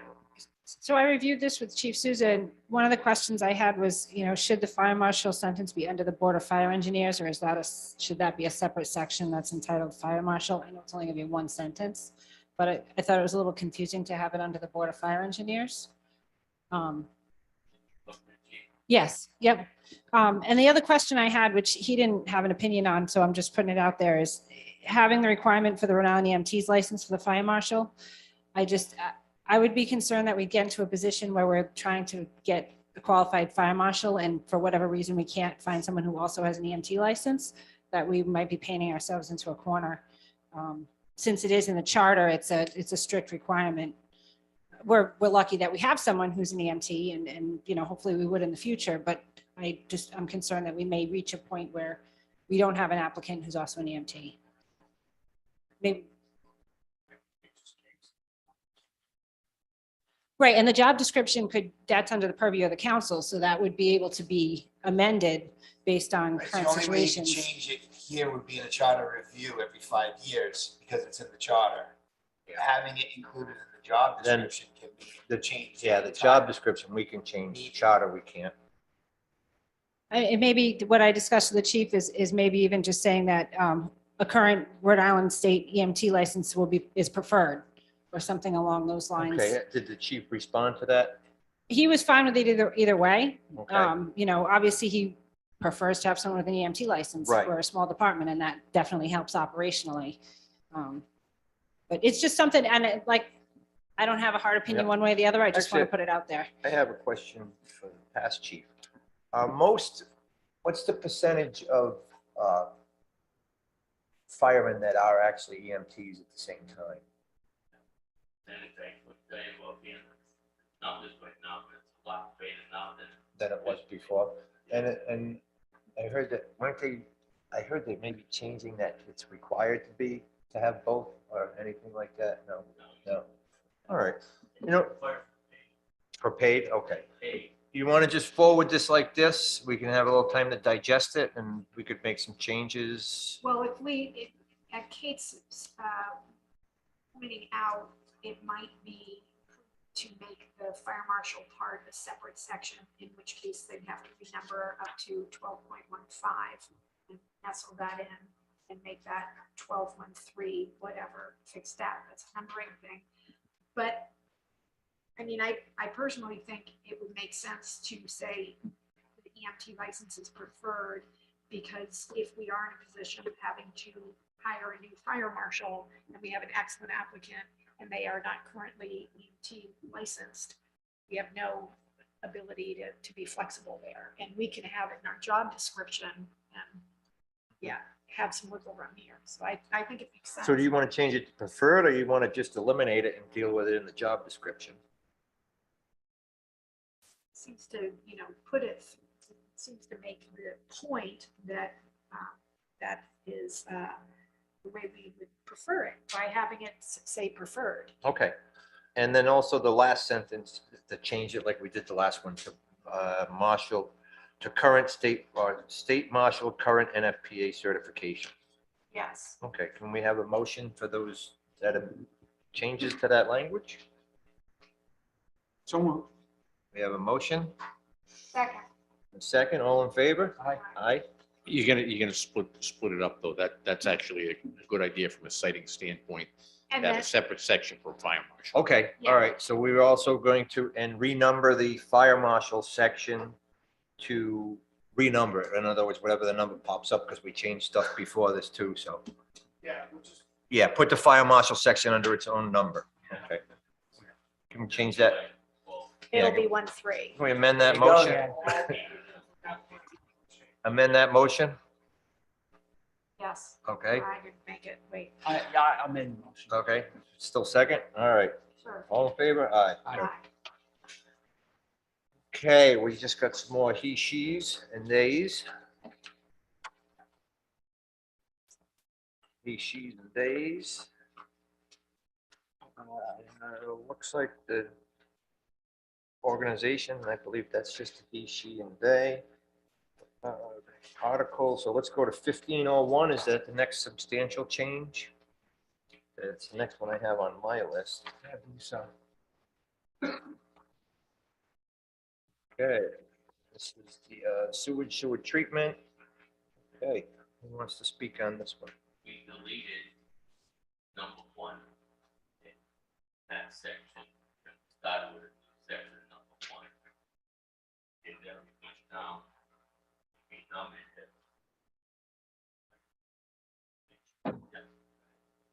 Root section. Eliminated the switch, made it happen. Then if you look at the other sections, I did this in consultations. The other sections, I think. Something else, your eyes. Pipe dream. Pipe dream.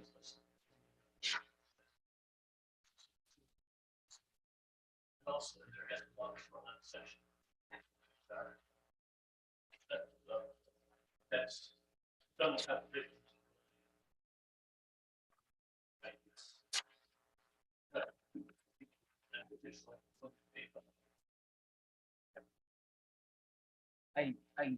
This makes sense to me. I'm a little confused by, let's see, section 2 stays the same.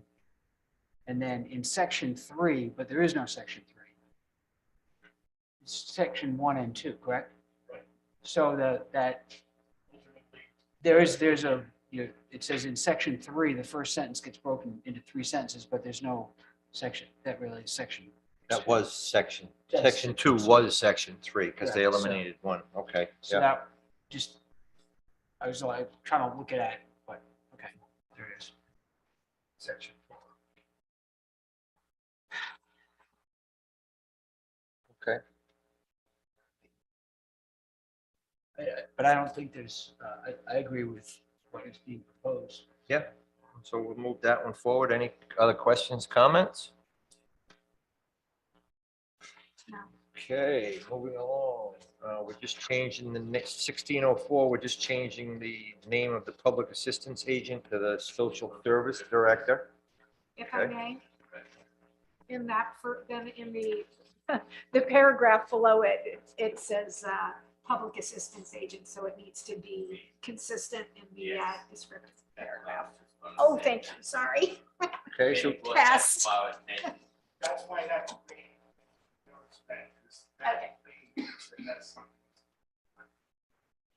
oh, okay. All right, so we have a motion to move that wording forward. Yes, so moved. Second, Second. all in favor? Aye. Okay, next we're going to the planning board. It's only one change, but it's a big one. 1701.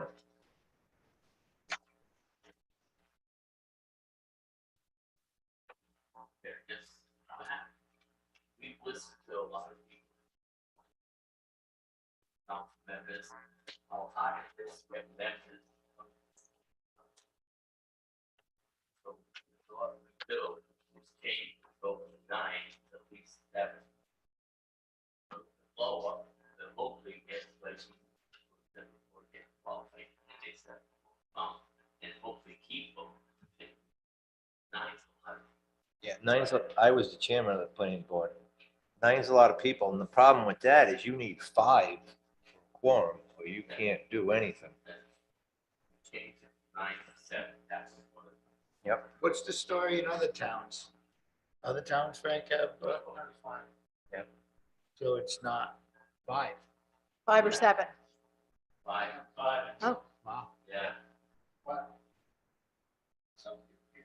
we don't want to make too much of a drastic Yeah. change there. No, We don't want to throw the whole thing out.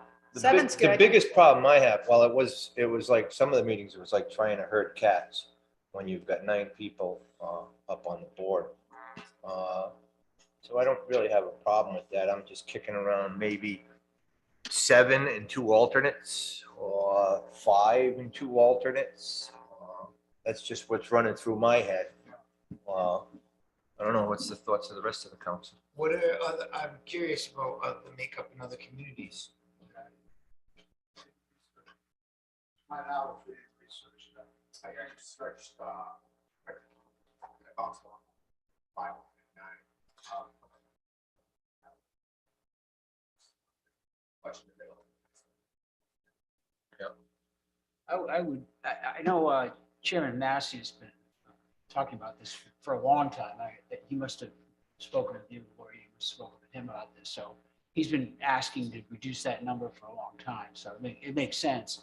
I think 7 is a reasonable number. Maybe have alternates. So there is some leeway. 7 and 2 alternates. And I actually have a question. Suppose when we change this, what do we do if we have 9 members and we reduce it to 7? Who decides who goes? By state law, the 9 members vested in the interim. Okay, so it wouldn't until they First term expired. Comes up, who's ever holding that position gets eliminated. Okay. And for the second one that comes up, it's the same thing. It's down to the number of charter. So is it last on, first off, or is it First up, First on, first off. Or first term off. first last term off. on, first off? Yeah, the 5-year term. So whoever's term expires first would be the one that dropped. Oh, okay, Yep. last time, you're not going to be. okay, that makes more sense. So, It's not fair. yeah. Yeah, that So doesn't seem right. So maybe if we did the 7 with 2 alternates, the 2, if there are 2 that get bumped, they would just get bumped into an alternate position rather than being completely bumped off. Is the chair immune to this? No? But there's nothing saying the chair cannot be an alternate. I'm going by state law. It's not fair, but that's the way. But then the chair couldn't vote? The chair couldn't vote, but he could still be the chair, right?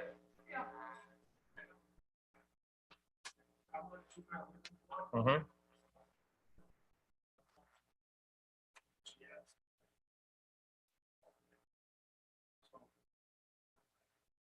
Yeah, I don't know that anybody is. Issue. The only issue get created by the state. The state says you have to have a zoning board, you have to have a planning board. State under its zoning has specific things, zoning boards, how they operate. And if you want to have more than the openings that are specified, that town has to apply to the state legislature to say, the town of Warren, instead of having 2, it's not going to have 3. Take a look at that statute. You'll have that in. Planning board is created by the Planning and Subdivision Enabling Act, but it doesn't have the same requirements that the zoning board does as to numbers, as to votes. So in this instance, because there's nothing governing on that, I think you get away with it. It's not like you do it on here, because essentially it's state. What you have in your charter tracks the state law, but you can also put in other provisions that are not addressed. But I think that we're still grappling with possibly losing someone from that board that we don't really want to lose. They're just getting bumped. Well, if we go to the 7 and 2, we won't lose anybody. We'll still have 9 members, but there'll be 2 alternates. But it's their terms that will dictate whether, Who's gonna get the first one to get pushed to an alternate, correct? Now, and here's another question. If we have 9 and 1 term expires, we're down to 8. Could we end in a 4-4 vote? You put it's a 4-4 vote. It dies. Fails. Yeah. Push. But we would still have an alternate, so the alternate, The alternate steps in, to vote, main members are not there. So for that period when you have 8 on there, some votes could end in a tie, which means that the motion fails. okay. I don't know, I'm a little more comfortable going with the 7 and 2. That way, I don't know I have no idea who's gonna be displaced if it passes. I don't know who it is, and it's gonna depend on the time when the term is up. But at least if we go the 7 with the 2 alternates, any current members, we could still appoint as the alternate, so they would still be a member until a full-time vacancy opened. I don't know. Chair is next up. Right. And well, not only that, but that would reduce the problem of a quorum. Now you would only need 4 for a quorum instead of that 5th unit, that 5th person, which is sometimes it's kind of hard to get 5 people to show up, but it's much easier to get 4. So, I don't know. What's Well, the, they threw the ball back to their court, so. yep, what's the I council's make a thought? motion to reduce it. It makes sense. We've had openings and, Do you want to go from 7 and 2 alternates? That way nobody on the board will lose their position if we phase it out that way? you know, how do we? In other words, But what's the phase out? So we're adding. we just went alternates? through, no. I heard that. In other words, no, what it is, if we have 9, the Right. first term up would automatically would become an alternate. And then the next term up, well, we'd have to appoint as an alternate. So they would still be on the board, but because of the timing of those terms, they would go from full voting members to alternate members. So we're adding alternates. No, we're I mean, the we're position. of reduced, alternate, yeah, well, yeah, but we have 9 members now, Right. but we No have 9 alternates, full members. But no alternates. Right, so we're thinking if we go to 7 with 2 alternates, that way they only need 4 for a quorum instead of having to get 5 for a How can quorum. you have 4? That's Because an you could even have number. 7. What's gonna happen is, if suppose you go with what you wanna do, it passes in November. When's Fred up? And what happens if there's a resignation? What does that do? If there's a resignation, then the person that would be first up survives. Okay. And currently, do we When is have, he up? Oh, gee, after the election. But this And- says that you have 3 people coming up and 1 person in 2022, 3 people in 2023, and 5 people in 2024, and that doesn't seem right. Because they're 3-year terms. and we have no open positions at this time? Because this shows 2-year terms for some of the members, not, or, Well, listen, this is what we'll do for you. For the June meeting, we'll let you know each of the members. To answer your question, if somebody resigned ahead of time. Yeah. My recommendation would be to hold it, that position to see what happens here. Okay, if 2 people resign, then you don't have to worry. If nobody resigns, then what happens is the next person that comes, they stay on until, if this is passed by the voters. Next person up, you can't make the appointment. You can move them over to an alternate. But you have to have it reduced, the next person come on until you get 7. When you're at 8, assuming that there's a gap between those who are being appointed, I don't think that's the case, but it may be. If it is, you're gonna operate for that time with 8 members. There could be a 4-4 vote. What that means is that the motion fails because it's a tie. So that's what happens. The other thing, Anthony, could we make this effective Doesn't sound right. January 1 instead of effective upon passage? You could, yes. That's another way we could kind of go around it. But that way there, we're going to single out whoever's the next in line. So, The logistical issues need to be, I think, hammered out. Yep.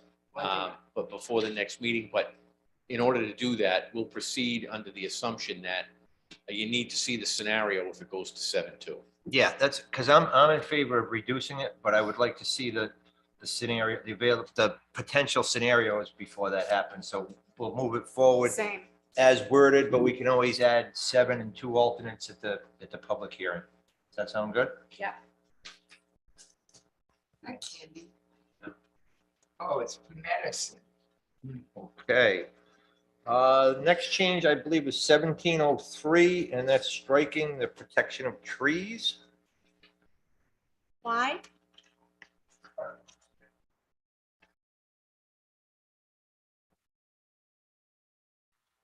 Tree commission now. It's charter was adopted. Yeah, no. Okay, because that's under the Conservation Commission. Okay, In the conservation. okay. We'll move that one forward. Any questions from the council? No. Okay, we have 1709. We previously addressed this one in the other section. What's the difference between this and what we addressed in the powers and duties? What place is that?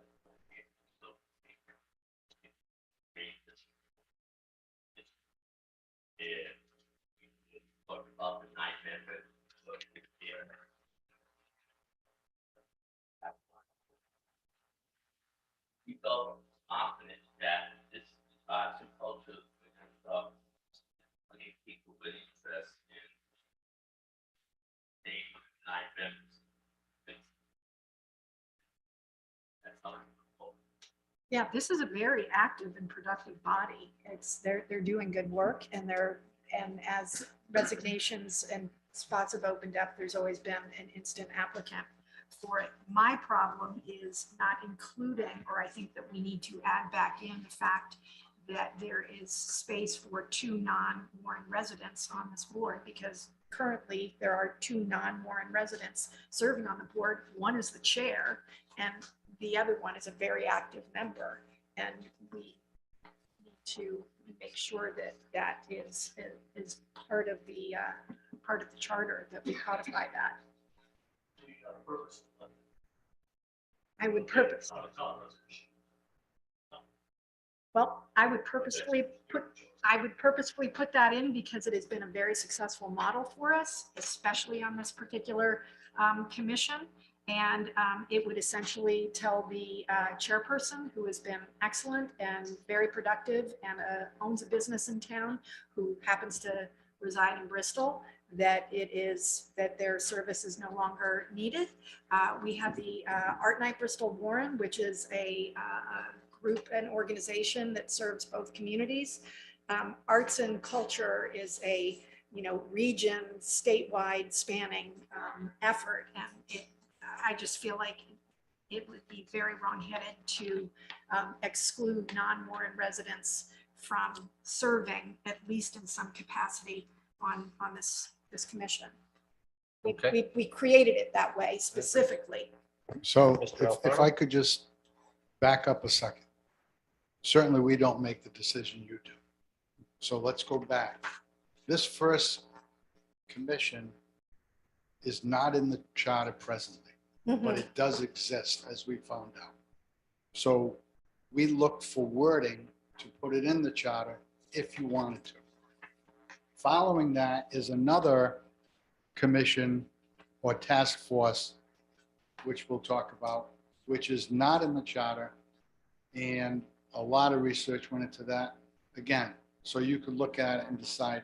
And then the third following that is what you specifically asked for, is wording to appoint ad hoc committees. So how you interpret this committee and how you want it to read is certainly up to you, if you want it to be in the charter. Because right now, the commission exists, they meet, and they're not in the charter. So Sarah Weed brought this before us, as Al mentioned, and we said, well, if it already exists, maybe we should put some wording in it. Now, we had discussions about whether or not a person should be a voting member who doesn't live in the town of Warren. So our committee voted not to go forward with out-of-town members being a voting member. But that's not our decision, it's just our advice. And also, Hang on one second. the people appointed in the Arts and Culture Commission, tell them that they do violation of the charter. Charter is specific. Members of boards and commissions. Tell them what. Actually, they made appointments based on my advice. Your license is one of the reasons why you have a provision for ad hoc committee. Because this, looking at Article 17 right now, and that says the boards and commissions will be written charter. As well. They're being captured now. As it's written and it's done, then it would be resident. But as long as you have these ad hoc committees that are outside the charter, then you can appoint towns. That's how it happens. People know, but that's the advice of the solicitor. Councilman DePasquale? Wouldn't a happy medium be a property owner? So you wouldn't be these people have a business, or, I mean, like a vested, can't we come up with a definition of vested interest? My thought is, let's leave all those those other boards and commissions out of the charter. Well, that's how we did it. Let's leave them as ad hoc. I was with Frank when we created the Economic Development Board, and we intentionally didn't put it in the charter so it could be created the way that we created it. And it gave us the latitude to bring in out-of-town business people. Once you put it in here, then, I mean, it says that it's a legally, I mean, I agree with his interpretation of the law. But it is an interesting All right, so juxtaposition. jumping back to 1709, that's going to authorize through the charter, that authorizes us to create these ad hoc boards. So if we, 1711. Yeah. Yeah, it's 17. 1709, I have ad hoc boards and commissions. That's The town- 1711. Yeah. We changed the numbers at the very last meeting. Oh, okay. But all right, so 1711. Ad hoc boards and commissions. yeah, okay, so that one there, if we go along with that one, if we move that one forward, that authorizes us by charter to create these other boards, which I think should stay ad hoc because two reasons. Number one, I think both of these boards that are being proposed are going to be changing quite often there, you know, especially the climate change in action. I mean, that's every 2 months, there's different thoughts and different movements on that. So if we keep these as ad hoc, we can still have these boards and commissions, but we can direct them as a council to more than waiting every 5 years to rewrite any changes to that as a charter. So I don't know, just the way I'm thinking, and we'll, you know, bring it to the public hearing, but I would rather just not add another board and commission to the charter. But We already have enough trouble filling our boards and commissions now. not this one. This one Yep. seems to be remaining pretty easily at 9. But I would say that in the 17.11 ad hoc board and commission language, it says ad hoc boards and commissions shall generally, I guess that gives us some latitude, be time limited to a term of no more than 1 year, which may be extended by the town council at its discretion. So we would have to then yearly extend the life of the. No, I think when we create the board, we could set the terms. Anthony? Are we creating a problem I think. by instead adding of trying more. to solve a solution here? Because find a solution. You can have all of these boards, you could have 1 million of them. Right. Why even put them in? Why have a clause? My thoughts. But by that's 1711, so when we create the committee, we could extend the term limit itself at the same time? It could be, but it'd always be time limited. Okay. It's awkward. Right, so we could say it's a 3-year limit instead of a 1 when we create the Yes. board? Yeah, okay. I know, but then, But we do that anyway. We create the term limits on the boards when we create them now. I mean, the Native American Study Commission, that was a year-long thing. Well, we could have made it. But it We wasn't- could have made it longer, 3, sure. Right. but it wasn't in the charter and we have full legal ability to do it. So why even include all of this? So then language? strike 1709. Don't make it an official, don't make it part of the charter. Yeah, Just all of them. keep it as it is. Well, if you say all of them, meaning, I mean, whatever, like, yeah, 1709. right, so Anything that, that's encompassing, not specific to arts and culture, but we can still have arts and culture. We can have the Lollipop Guild, but why put it in here and then argue about whether you're a resident or out of town or whatever? I agree.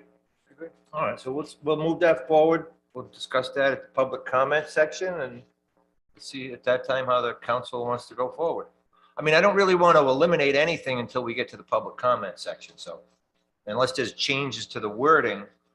Well, I wouldn't Yep. support it as it is here, that moving it forward and Okay. making it something as it is worded. Okay. I would support making it, keeping it Without the at, non-residents. without the non-residents. Yeah, and basically, I wouldn't support putting any more boards and commissions into the charter, Okay. you know, so. And most importantly, the takeaway from this is that we're not getting rid of a board of commission. We're just getting rid of a paragraph. Yeah. Yep. Of how to do it, who's it made up of, all of that in the charter. Leave well enough alone. Moving along, we have, I'm looking to go down to 1812. So then just to be clear, then this task force would have to be an agenda item to create an ad hoc committee. So we will just not deal with this at all. Okay. 1801 through 18.2, we have some changes. It looks just like we're changing the word workshops to meetings. Says, the town council says scheduled to. Town council shall schedule 2 public. Why is workshop stricken through it? I don't understand that. Where are we? We're on 18.12. Article 18, period. Okay. Let's take a look at that. This committee spent more time on Article 18 than any other item, and it all deals with your budget process. And fortunately, we had the town manager and your finance director come to the December 6th meeting, and they gave us a complete redo of what actually exists for a lot of reasons, and your town manager can explain better than I. We know, you know, Bristol and Warren deal with a $55 million school budget, and they're on a different time frame than you are. So when you sit there on the Joint Finance Committee, things aren't always at the same level. And one of the plans was to try to get Warren and Bristol on the same level with their budget schedule. And we got handed a full redo based on the town manager's experience and so forth. And then there was a discussion about, hey, how about if we can still have a town financial meeting for specific cases? So you've got both of those in this document. Dave, you want to elaborate a little more on that? Still, the most controversial thing they're making is financial health meeting. I call it the top financial health meeting. Soccer day, that one for the things to come. Right now, it's really no start. It's just a party. We got 75 citizens.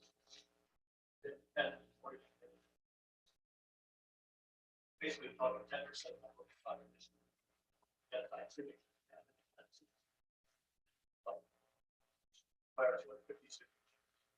Would be cheaper than that.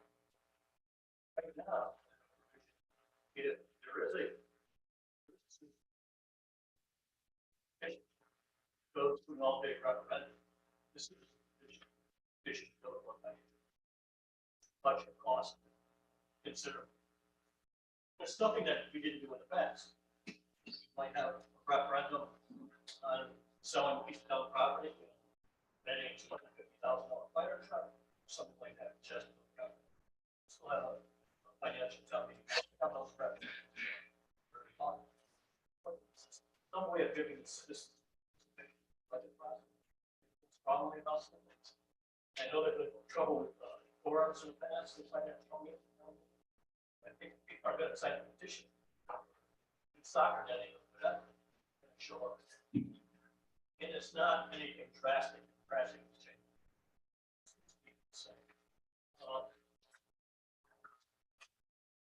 Cheaper, it's better opportunity. Shut down on the process. One way, one way or another, living, I'm not. Maybe we'll leave it. And it just. Something. Safe. Plus. Point of view here, I like, I'm able to tell me to make social that. Yeah. So, town manager explained much better than probably why she draw all of this wrong.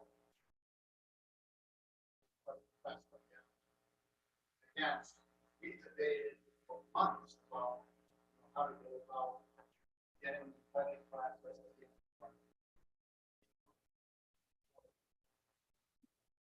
So can I talk about kind of two different things? Budget schedule, which is what you're presenting, and then financial timing, just so that Like, it's kind of two items. They're not, I mean, they're connected because they're both budgetary items, but so I'm clear in my head, so we, and We can't do it, but the town manager did talk, so that we agreed with that. yes, And in addition to that, yes. okay, There's just, 3 sections involving a modified town financial. What confused me is it, so what's in black isn't a recommendation because you're not adding it? In other words, like if you go to page 54, this isn't what reads in the charter now, right? It should be, yes. It is. So this is, so where is the schedule that Kate, Ms. Mishu added? So there were a few dates that I had proposed changing, just to streamline the process. The beginning of the process, I don't think there's any problem with the initial budget hearing, with the deadline for the budget requests. I just didn't find anything in red that you could have added. The first change, and I'm not sure if I have the most recent update because there was some things in my draft that don't entirely make sense. Yep, yeah, I'm not sure Thank if you. that's reflected. so the changes, the first change, which isn't reflected in my draft from the Charter Commission, but that I had recommended was changing the deadline for the town council, the town manager's budget to the town council from March 1st to March 15th. Page is that on? So that's on page 56, but that's not a change that the Charter Commission recommended. That's something that I had recommended to the Charter Commission. Right, but what I'm trying to tell you is from our perspective, we don't have it in the red, like, there's nothing saying this was. It is, well, it's not, it's not, They didn't there. propose it, but she's recommending it. and Right. she sent us a memo. Yes. that had- right, and I had sent you what I had sent to the Oh, Charter that's what you sent Commission. this electronically? It Right. didn't make Yes. sense, I didn't add it to this, all right, Um, sorry. And the reason for that first date change is the school committee's budget is due to the JFC on March 1st, which is the same day that my budget is due to you. So what I was seeking to do was to give a little bit of time to incorporate the school department's estimated budget needs into the town manager's proposed budget before you have to take it under advisement. It would prevent the guesswork that I do. And then we always have to go back and make changes because then we get the actual number from the school department and it Yeah, I've usually is always quite wanted different. that one meeting scheduled. Now, Kate, I have a question. If we make the changes that they presented, and we don't make the change that you're looking for when you submit the budget, does that mess up the timeline? It's the same, it would be what we do now. So Okay. it can be done, it just leads to additional revisions through the Okay. process. And I think it can be confusing to the public because they're receiving a document that shows a school department number that's not really based on anything because we are getting the school department's number that same day. All right, so how do we add, so what do we add, how do we coordinate this?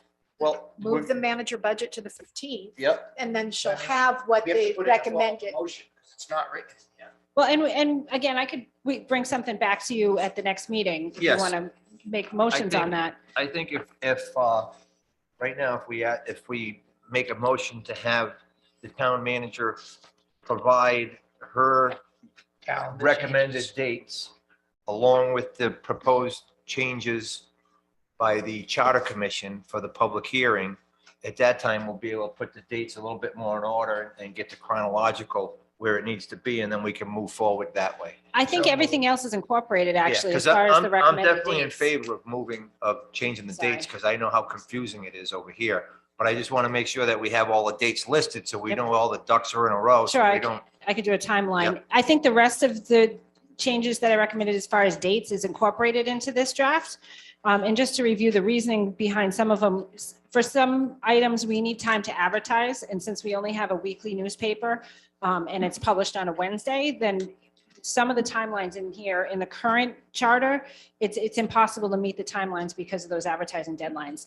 And because we need at least 2 weeks with the Department of Municipal Finance to approve the budget before we can move forward to a final budget. So that's a long-winded way of saying that I requested and the Charter Commission found suitable to incorporate adjusting some of those time dates. And in some cases, leaving it maybe a little bit squishy and saying as soon as possible so that we don't have a hard deadline. We're just following the process along. Because you might have a process where you have a lot of questions and there's a lot of debate and then you have multiple meetings, and you may have a process that's shorter. So I think we need to have the ability to be flexible based on what's happening.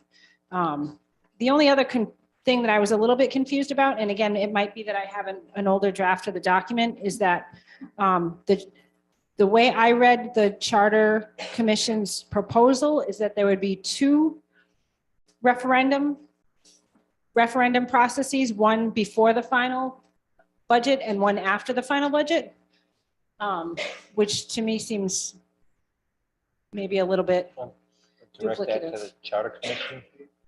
Also, yeah, previous. Gospel there, but- Right, in the draft that I have, there's a referendum process following the preliminary budget, and then there's another referendum process in a later part of the let's see. The vote by referendum under section 1818 is following the final budget approval. And then there's another referendum process. Right, so section 18-19 is the petition for budget referendum, which is following preliminary. And then section 1818 is the following, well, that one's following preliminary. And then the vote is following the final budget. So I was just confused by the two referendum processes that are in this draft. You're referring to the one on page 60? Actually- 58 and then 59. 58 and 59, yeah. Yeah, but then there's one on page 60.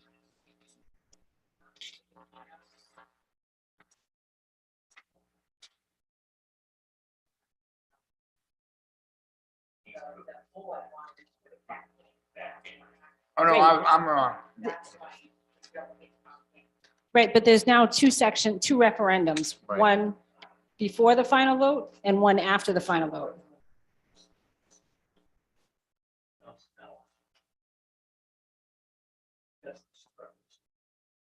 No, we don't have to do that. There are no, You do, you currently We still do. do, to sell a building. oh, Yeah. yeah, to sell, all right. Yep, to sell or any borrowing over $250,000.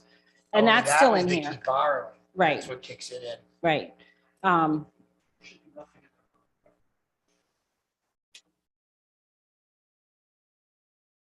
Well, it says 5 qualified electors, 1819 does, so that would be the same thing as, there's two 1819s. There's one that's in black and there's one that's, Eliminated the line. Yes, Page this- on 59, it has the new proposed language. Yeah, the version, the draft I have has All right, so- 1819 still there. so the one that's in black is eliminated? 'Cause I've got two 1819s. I've got one at the bottom of page 58 and I've got one at the bottom of page 59. Everything on, John, you got something wrong. Look, everything on 58 is gone. Yeah, that 58. What's the cover of the copy that you're using? So It's the one we received tonight. so we've received two. So this is the one that has both the amended language and the old language in it. That has the red here on it. Shaded here. Yeah, I think I'm working off of the older version because I just got the newer one. Yeah. Just now, so I would have to review that. Both of my copies are the same. I only have one.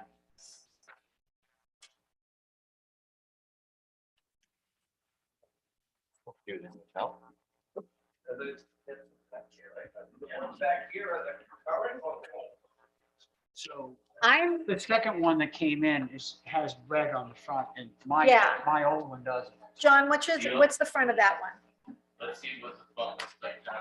This is the Well, that's- got back here. This is, This is what the one I have in my, Council packet. oh, we got, this is the one I just took out of my packet.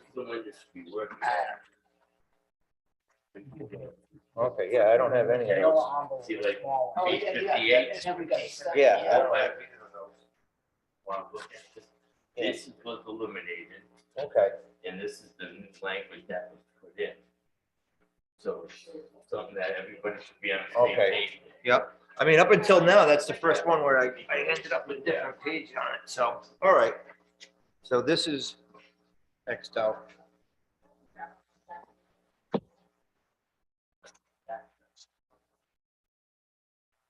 You got the same problem too? Yeah. I'll get on the same We page. received the most updated version in our council packet last week. Yeah, we all have the same. I got this one. We got Yeah. two packets, actually. Right, we got one with the regular monthly packet. And then we got this one. That was early. That one right there. was That early. one's the old one, then this one got delivered yesterday? I got one in this Yeah. package right here. Yeah. Yeah, that's what I got here. Okay. All right. Yeah, I think the only difference I've noticed so far is that page we just looked at. Was the 58 and 59. Okay. If we had a Word document. Okay. After tonight, I vote we shred every single page except for the one we're gonna be working on at the public hearing. In a Word document. In a Word document. Yeah, so with the updated version, a lot of my comments might go away. Okay, So I would In like, hopes of not getting another one of these full documents, maybe for the next council meeting, we can have all this have the correct updated pages, or I don't know, I feel like I have it.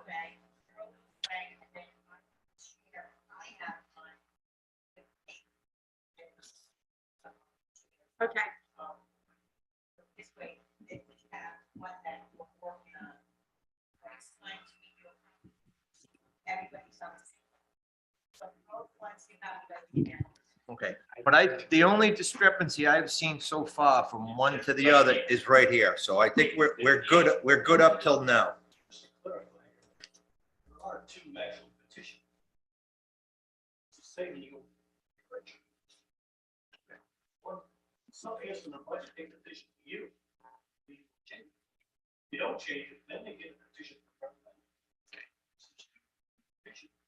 Right, they can come to us if we say no, they still have the option to go to a referendum, It's still in. which would make sense, correct? Still keep 1815. Petition you, please change this. You don't, if you would. Correct. So they can't petition the council twice. They have to petition the council once, and then they would petition to a referendum if they got the signatures. Can I ask a question about schedule? I know we don't want to get into this because that's gonna come back to us, but you did mention your schedule makes sense. I read through it and changing dates, but unresolved is sending out bills.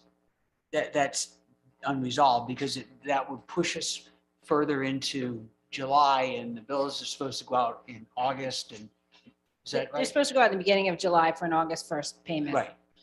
I How would think, we? Well, the reconcile? problem we're messed with that is because it's the auto tax, it's the auto bills that were being held up, not the property taxes, correct? I think my concern was that if we have both a referendum and a town financial meeting after the preliminary budget, following the final budget approval, say we borrowed money and there was a petition for a town financial meeting, we could end up with both a voter referendum and a town financial meeting.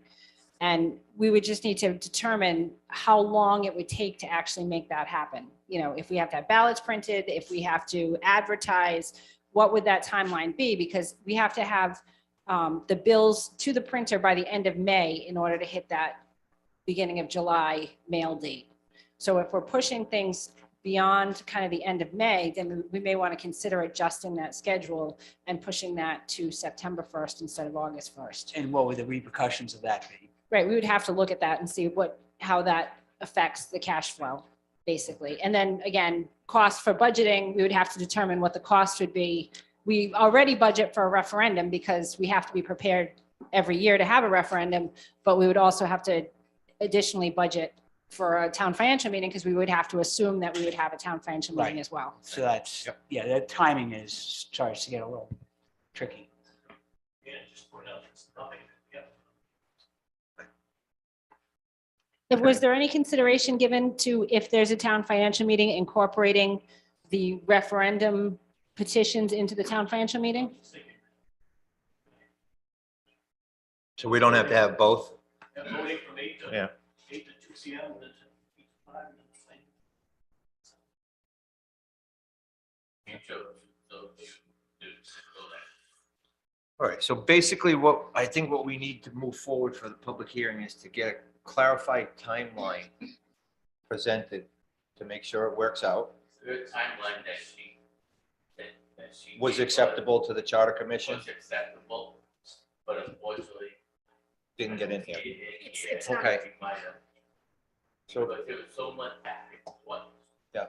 And they get a little confusing at times, like right now we get confused with some pages. One of those things that. Yep, okay. And So- we'll have to clarify it. We can move it forward with clarification for the public hearing on the actual timeline spelled out. But can I, if I'm not incorrect, if I'm correct, the financial town meeting is what's really bearing on this timeline at the end, correct? Yeah, If there was no financial town meeting, Then we'd be basically doing what we do now, just Okay. with a little bit adjustment. All right, to the because, schedule. yeah, I didn't even start, the So finance, that's- yeah, we didn't even discuss the actual right, so I'm financial just town saying meeting that's, itself. that will affect your timeline. Right, Yeah. when the timeline that I had proposed with the adjustment to March 15th and moving the preliminary deadline to April 15th, we would still be able to complete the process. Even if we had a referendum, we'd be able to complete the process in time to meet our current Okay, schedule. thank you. I just Yeah, wanted- so as far as the financial town meeting goes, I'm not really sure on that. I participated in a few as a councilman and a few as an attendee. And one time was a very bad experience where a bunch of angry people got up and pretty much put the town in a very bad situation. Correct, but the one, if I did swing in favor of that, I would not want the number of the quorum less than the number of signatures required. So 250, you can't get 250 people to sign and not show up. If it was 250, I would want to see 250 as a quorum. If I decided to go that way, I would not go that way with 250 signatures and then 125 taking over the meeting. Okay, so that's the only way I would actually go along with that. I'm not saying I would support it, but if you need 250 signatures, then you need 250 for a quorum. That's my thought on that, so, Are we discussing this now? absolutely. Yeah, I mean, I hear what you're saying about the sort of the historic tradition and sort of the experience of getting everybody together and the sort of community aspect of a financial town meeting. And that's wonderful, but historically, getting a quorum has been a real challenge. And some unpleasant experiences have happened as well. As far as the transparency and the public aspect of the budget process, we advertise, we have public meetings, formerly known as workshops. We go through every single line of the budget, and the only people who show up, much as tonight, where we are discussing some very significant aspects of our town charter, the only people present are generally those who are obligated to be here, the council, those who are presenting to us, and generally no others. So, you know, we get participation at the budget meetings when we're doing grants and contributions. Those nonprofit boards, commissions, local groups, they show up to advocate for why they're asking for money. And, you know, we're always glad to have the participation, but otherwise it's an empty room. Who knows how many people are watching on YouTube? But it is advertised. We conduct these meetings at times where we think that most people would be able to participate and would welcome somebody coming forward and saying, hey, don't cut the soccer field budget, or hey, don't, you know, could you consider increasing, decreasing? Here's why I'm for or against this. And there's nothing. And it feels like there's a lot of opinions being thrown around after the fact. And why'd you do this? Or why'd you do that? But we worked very hard and we put in a lot, considerable amount of time and effort and thought. Not to mention all the hard work that the town manager and all of the department heads and the clerk's office do to put a budget out. I don't know, it seems a little, a bit of a romantic notion to put something back just to get public participation that should be happening anyway. And so I wish more people would join in and participate in these processes. And yeah, that's, so I would not support going to the town financial meeting. I agree with everything you've said. And, you know, I understand that the referendum is a higher bar because it requires 375 signatures and the minimum is $50,000 at least. So if you wanted to talk about, you know, lowering the bar there on the referendum, maybe that's an option so that people had more say in that regard. So, but the referendum gives people all day to vote, and the town financial meeting is a specified time when you need X amount of people there. So it's much more limiting, and that's why I think we didn't get quorums in the past, or rarely. So I don't see going back, but I could entertain some discussion about, you know, what it takes to trigger a referendum. Again, 375 votes was kind of an arbitrary number that just happened the last time we did it. And that $50,000 mark is also somewhat arbitrary. So I'd be in favor of discussion on that, but that's my position. Councilman DePasquale? I'm excited to take the microphone on this issue because a lot of people here, I don't even think we're around when we were talking about the financial town meetings. Mr. Alfano, I refer to you as my historian. We had a lot of quorums. Correct.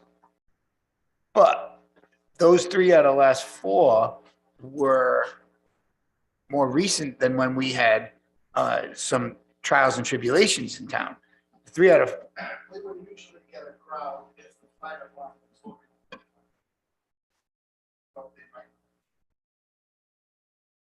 Used to be that auditorium. chock full. Oh, that, yeah, that's a whole, Yeah. right. I've been going to financial town meetings.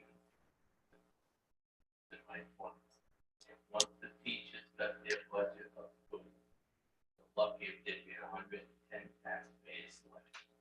You see, I like the process because I don't look at the lack of a quorum as a failure, because it's not.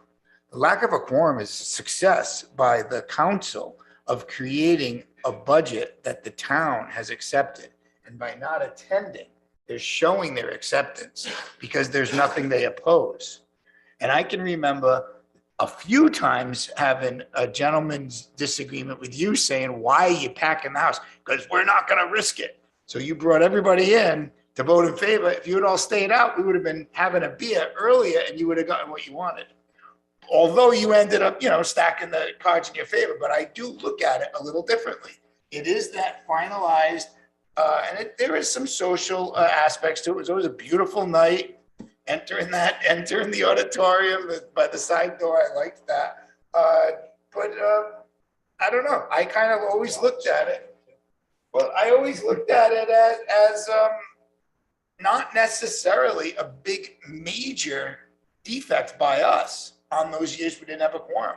I looked at it like everybody you would see leading up was, hey, everything's fine.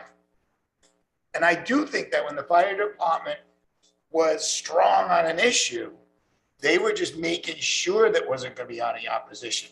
The sad thing is I consider that the year of some not logically thought out process. There were people in it that didn't even know why they were there. There were people there that, I mean, honestly, that whole thing was a disaster and it hurt the town. And proud of the council's resilience on getting through all of that. Not having a building official and not having certain things. So I don't mind the financial town meeting.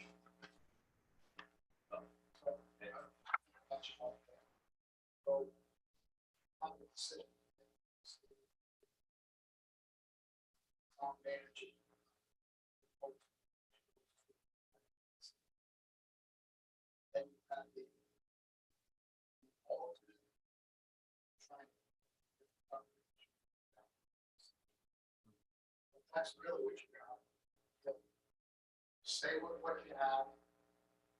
Town manager and finance director's proposal. I'm in favor. Yep. of So we passing could, yeah, we could, It's not like this or that. yeah. But then it's the option, for it right back in the town meeting. Right, so we'll be able to approve the time changes with or without the financial town meeting. So if we approve the town meeting, we'll have a time frame. If we don't approve the town meeting, the financial town meeting will have that time frame. So we don't, it's not all or none. We can we can change the schedule, which I think is a great idea because of being on the council, trying to do the budget when you've got so many question marks up there is great, changing the time frame. And whether or not the council wants to move forward with the financial town meeting, we will see on, in June at the public hearing. Dave? You also have a copy. Yes, yeah, to change the referendum. Yep. We could do that if somebody wants to draft a little wording, if you want to come up with some wording or with how you wanted to change the number from 375, possibly come Well, up with a I number just, for I'm us at the public suggesting hearing. we could make it the Yeah. bar a little lower and whatever number that is. Yeah, I mean. we'll discuss that at the 250 public hearing as yeah, I well. mean, Yep. It's the number of signatures, I think, is one of the issues, and then the number that triggers that referendum. I mean, I think Mr. McCarthy was 5,000, correct, which is your number, and 5,001%, no more than 1% of the town budget, currently 100,000. So there's I think there's some wiggle room there where we could make it a little easier to get it on a referendum. So, Okay, all right, we'll have that, for discussion. The town manager is going to provide us the updated schedule for the timeframes, and we'll see that in, I think June. now, just if I could, one more thing, because it's not necessarily nostalgia. I do think the process now, if you thought that not having a quorum meant there was lack of participation, you've done every budget with nobody here. Nobody even, it's hilarious. We used to struggle trying to buy things or sell things or having to go through those processes. We buy and sell things now. We do it. It's like, so I don't know. I'm a bit torn. I'm torn because when you do, and Frank, you share this, I know, when you do get those people who go, oh, when did this happen? How did you do it? If there's that one more day and it needs 60 meetings that year instead of 59, we can look at them and say, hey, you know what? We had the meeting. I don't know what else to tell you. Because now the process starts, it's all up here. It's all over and done with. Every once in a while I run into somebody like, when did you even do this? It's like, I don't know what to tell you. It's just that one more solid actual answer of, well, you know, it happened and. I don't know when if did it's we do people it? don't know, Dave. I think it's people don't care. They know we have to do a budget every year. They've got too much else going on and. When was our town meeting? In June or May? May. It's always a beautiful spring day. Monday after the council meeting. The lilacs are blooming. Everybody's invited, but if you throw a party, like a financial town meeting, and nobody shows up, that might be an endorsement of the budget you created, but you've also gone through the expense and the time and the effort to put this party on. And that's sort of, Well, you know, an effort that has been now wasted. people show up much more often to complain than to participate, so.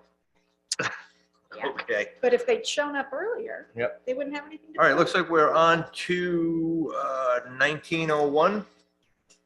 And we have just a change, that's just grammatical in so far as to as far as, okay. Then we go to 1906, Charter Review Commission. Yes. We had 9 members.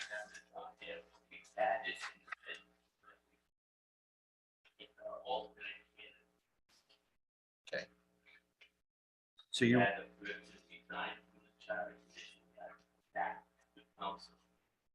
Advertised, and it took time frame, and before Kenny came on board, had to bring him up to speed on what we had done with Zoom meetings. So we figured we went from 9, we had 2 alternates, they could sit at every meeting, they have votes and everything else. In the event someone couldn't make the meeting, anyone dropped out, we wouldn't have to come back. And it Okay. would be- Everybody would be on. That language means what council said as that. No, I don't, and it's a good suggestion, but I have a further suggestion. In the event that you don't get 9 people to run, you might want to have it that there's an appointment ability for the town council to go forward on. yeah, because that's what happened last time, right? Yeah. Yeah, I agree. How did we come up with that? That's state law, that we were able to do the appointments? No, when, you don't need to have a charter commission to amend a charter. You don't need to do that under the state constitution. It's something that you have, and it's something that I have to think that almost all the other cities and towns have that too. That means you have a free hand as to how the charter commission is constructed and what they have to do. I only bring this up because I knew that there were some issues with We didn't getting have- people. Yeah, we didn't have, I don't even think we had, Only 2 that ran. there were only 2 on the ballot, the rest were write-ins, Right, correct? yeah, the Yep. rest were write-ins. And some of the write-ins Oh, and got then more Kenny, votes you were than, the appointment. remember, than people on the ballot. And I believe Kenny didn't. No, he didn't go, he didn't write it, but there were some people who were on the ballot, who had write-ins, but didn't make the 9-person. So when one person dropped off, we went to the next one in line that would have been on, and I believe they didn't want to be honest, we couldn't make contacts, so that's why we came back. All right, so we need a motion to add language as suggested by the solicitor to, in case we do not have enough at the election, to have them appointed by the council. So, Correct, and I'll provide that to Sandy. Okay, yeah, so move. we have a motion? Second, all in favor? Aye. Okay, on to the next one.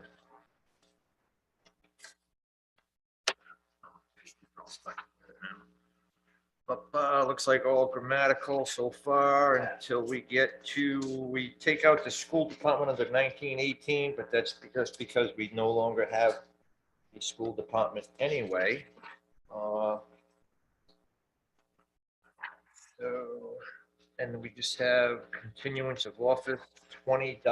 I think that's it. That's Yeah. it, yeah. That's it for substantial changes. It's just dates. All Okay. right, I want to thank the, absolutely. Didn't put something in the charter.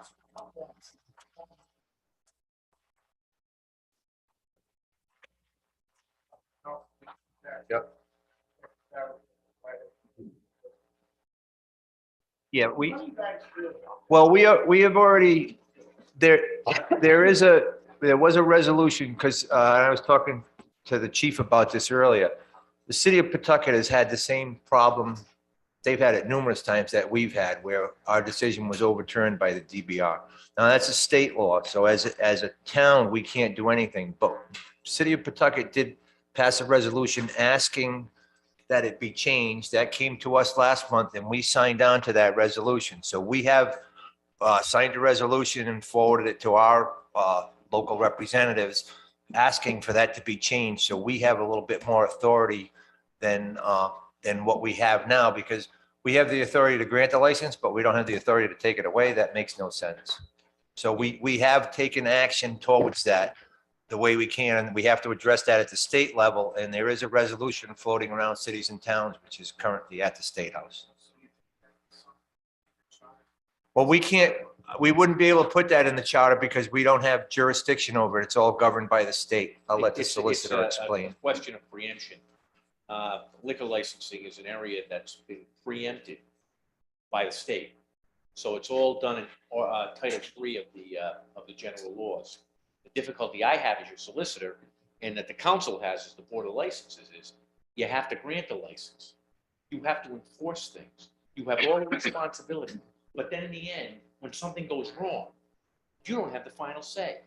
Somebody else comes in and tells you what to do, even though you have all the responsibility. It's very upsetting for myself and other solicitors. We agree with what Pawtucket did on this thing, and hopefully the General Assembly will change it. Unfortunately, it can't be done at the local level. But I got one thing to say too. In going through everything, the first thing that you discussed about the elected officials and the employees, there's nothing analogous in the charter currently for appointed officials.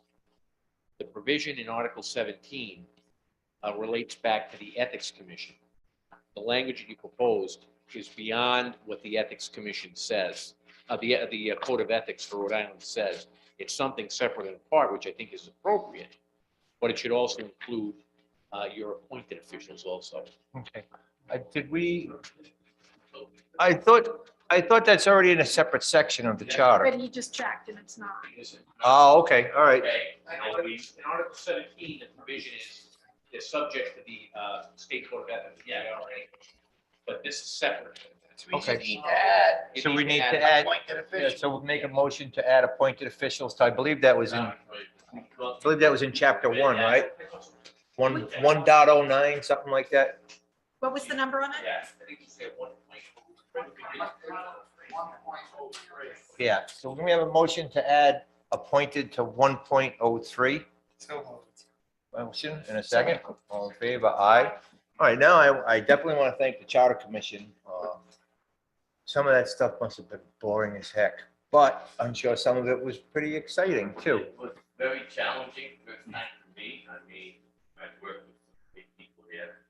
But them opened me up at times. I've never done everything that they did a phenomenal job.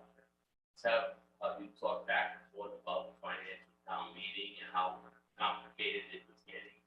You can only imagine the 9 of us, at a time 7 of us, debating whether we should we do this, should we not do that.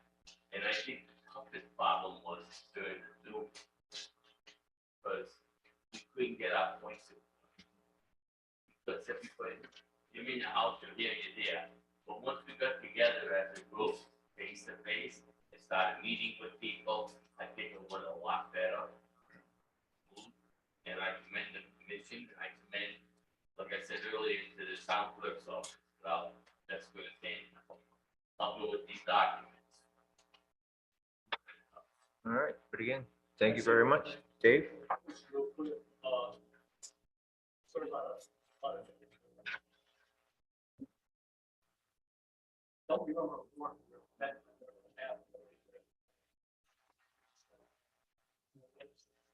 he didn't pay us.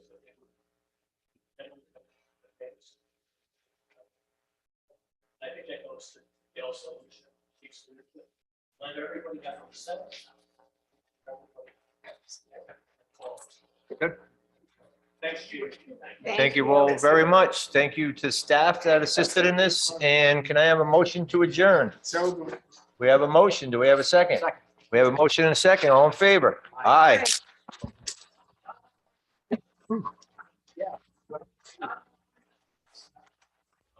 Now that they're meeting.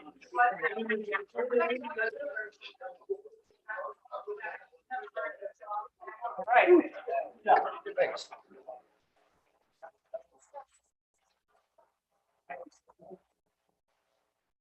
Did the charter almost as fast as you guys did that first thing. Oh, I'm sitting there, I'm saying, oh my God.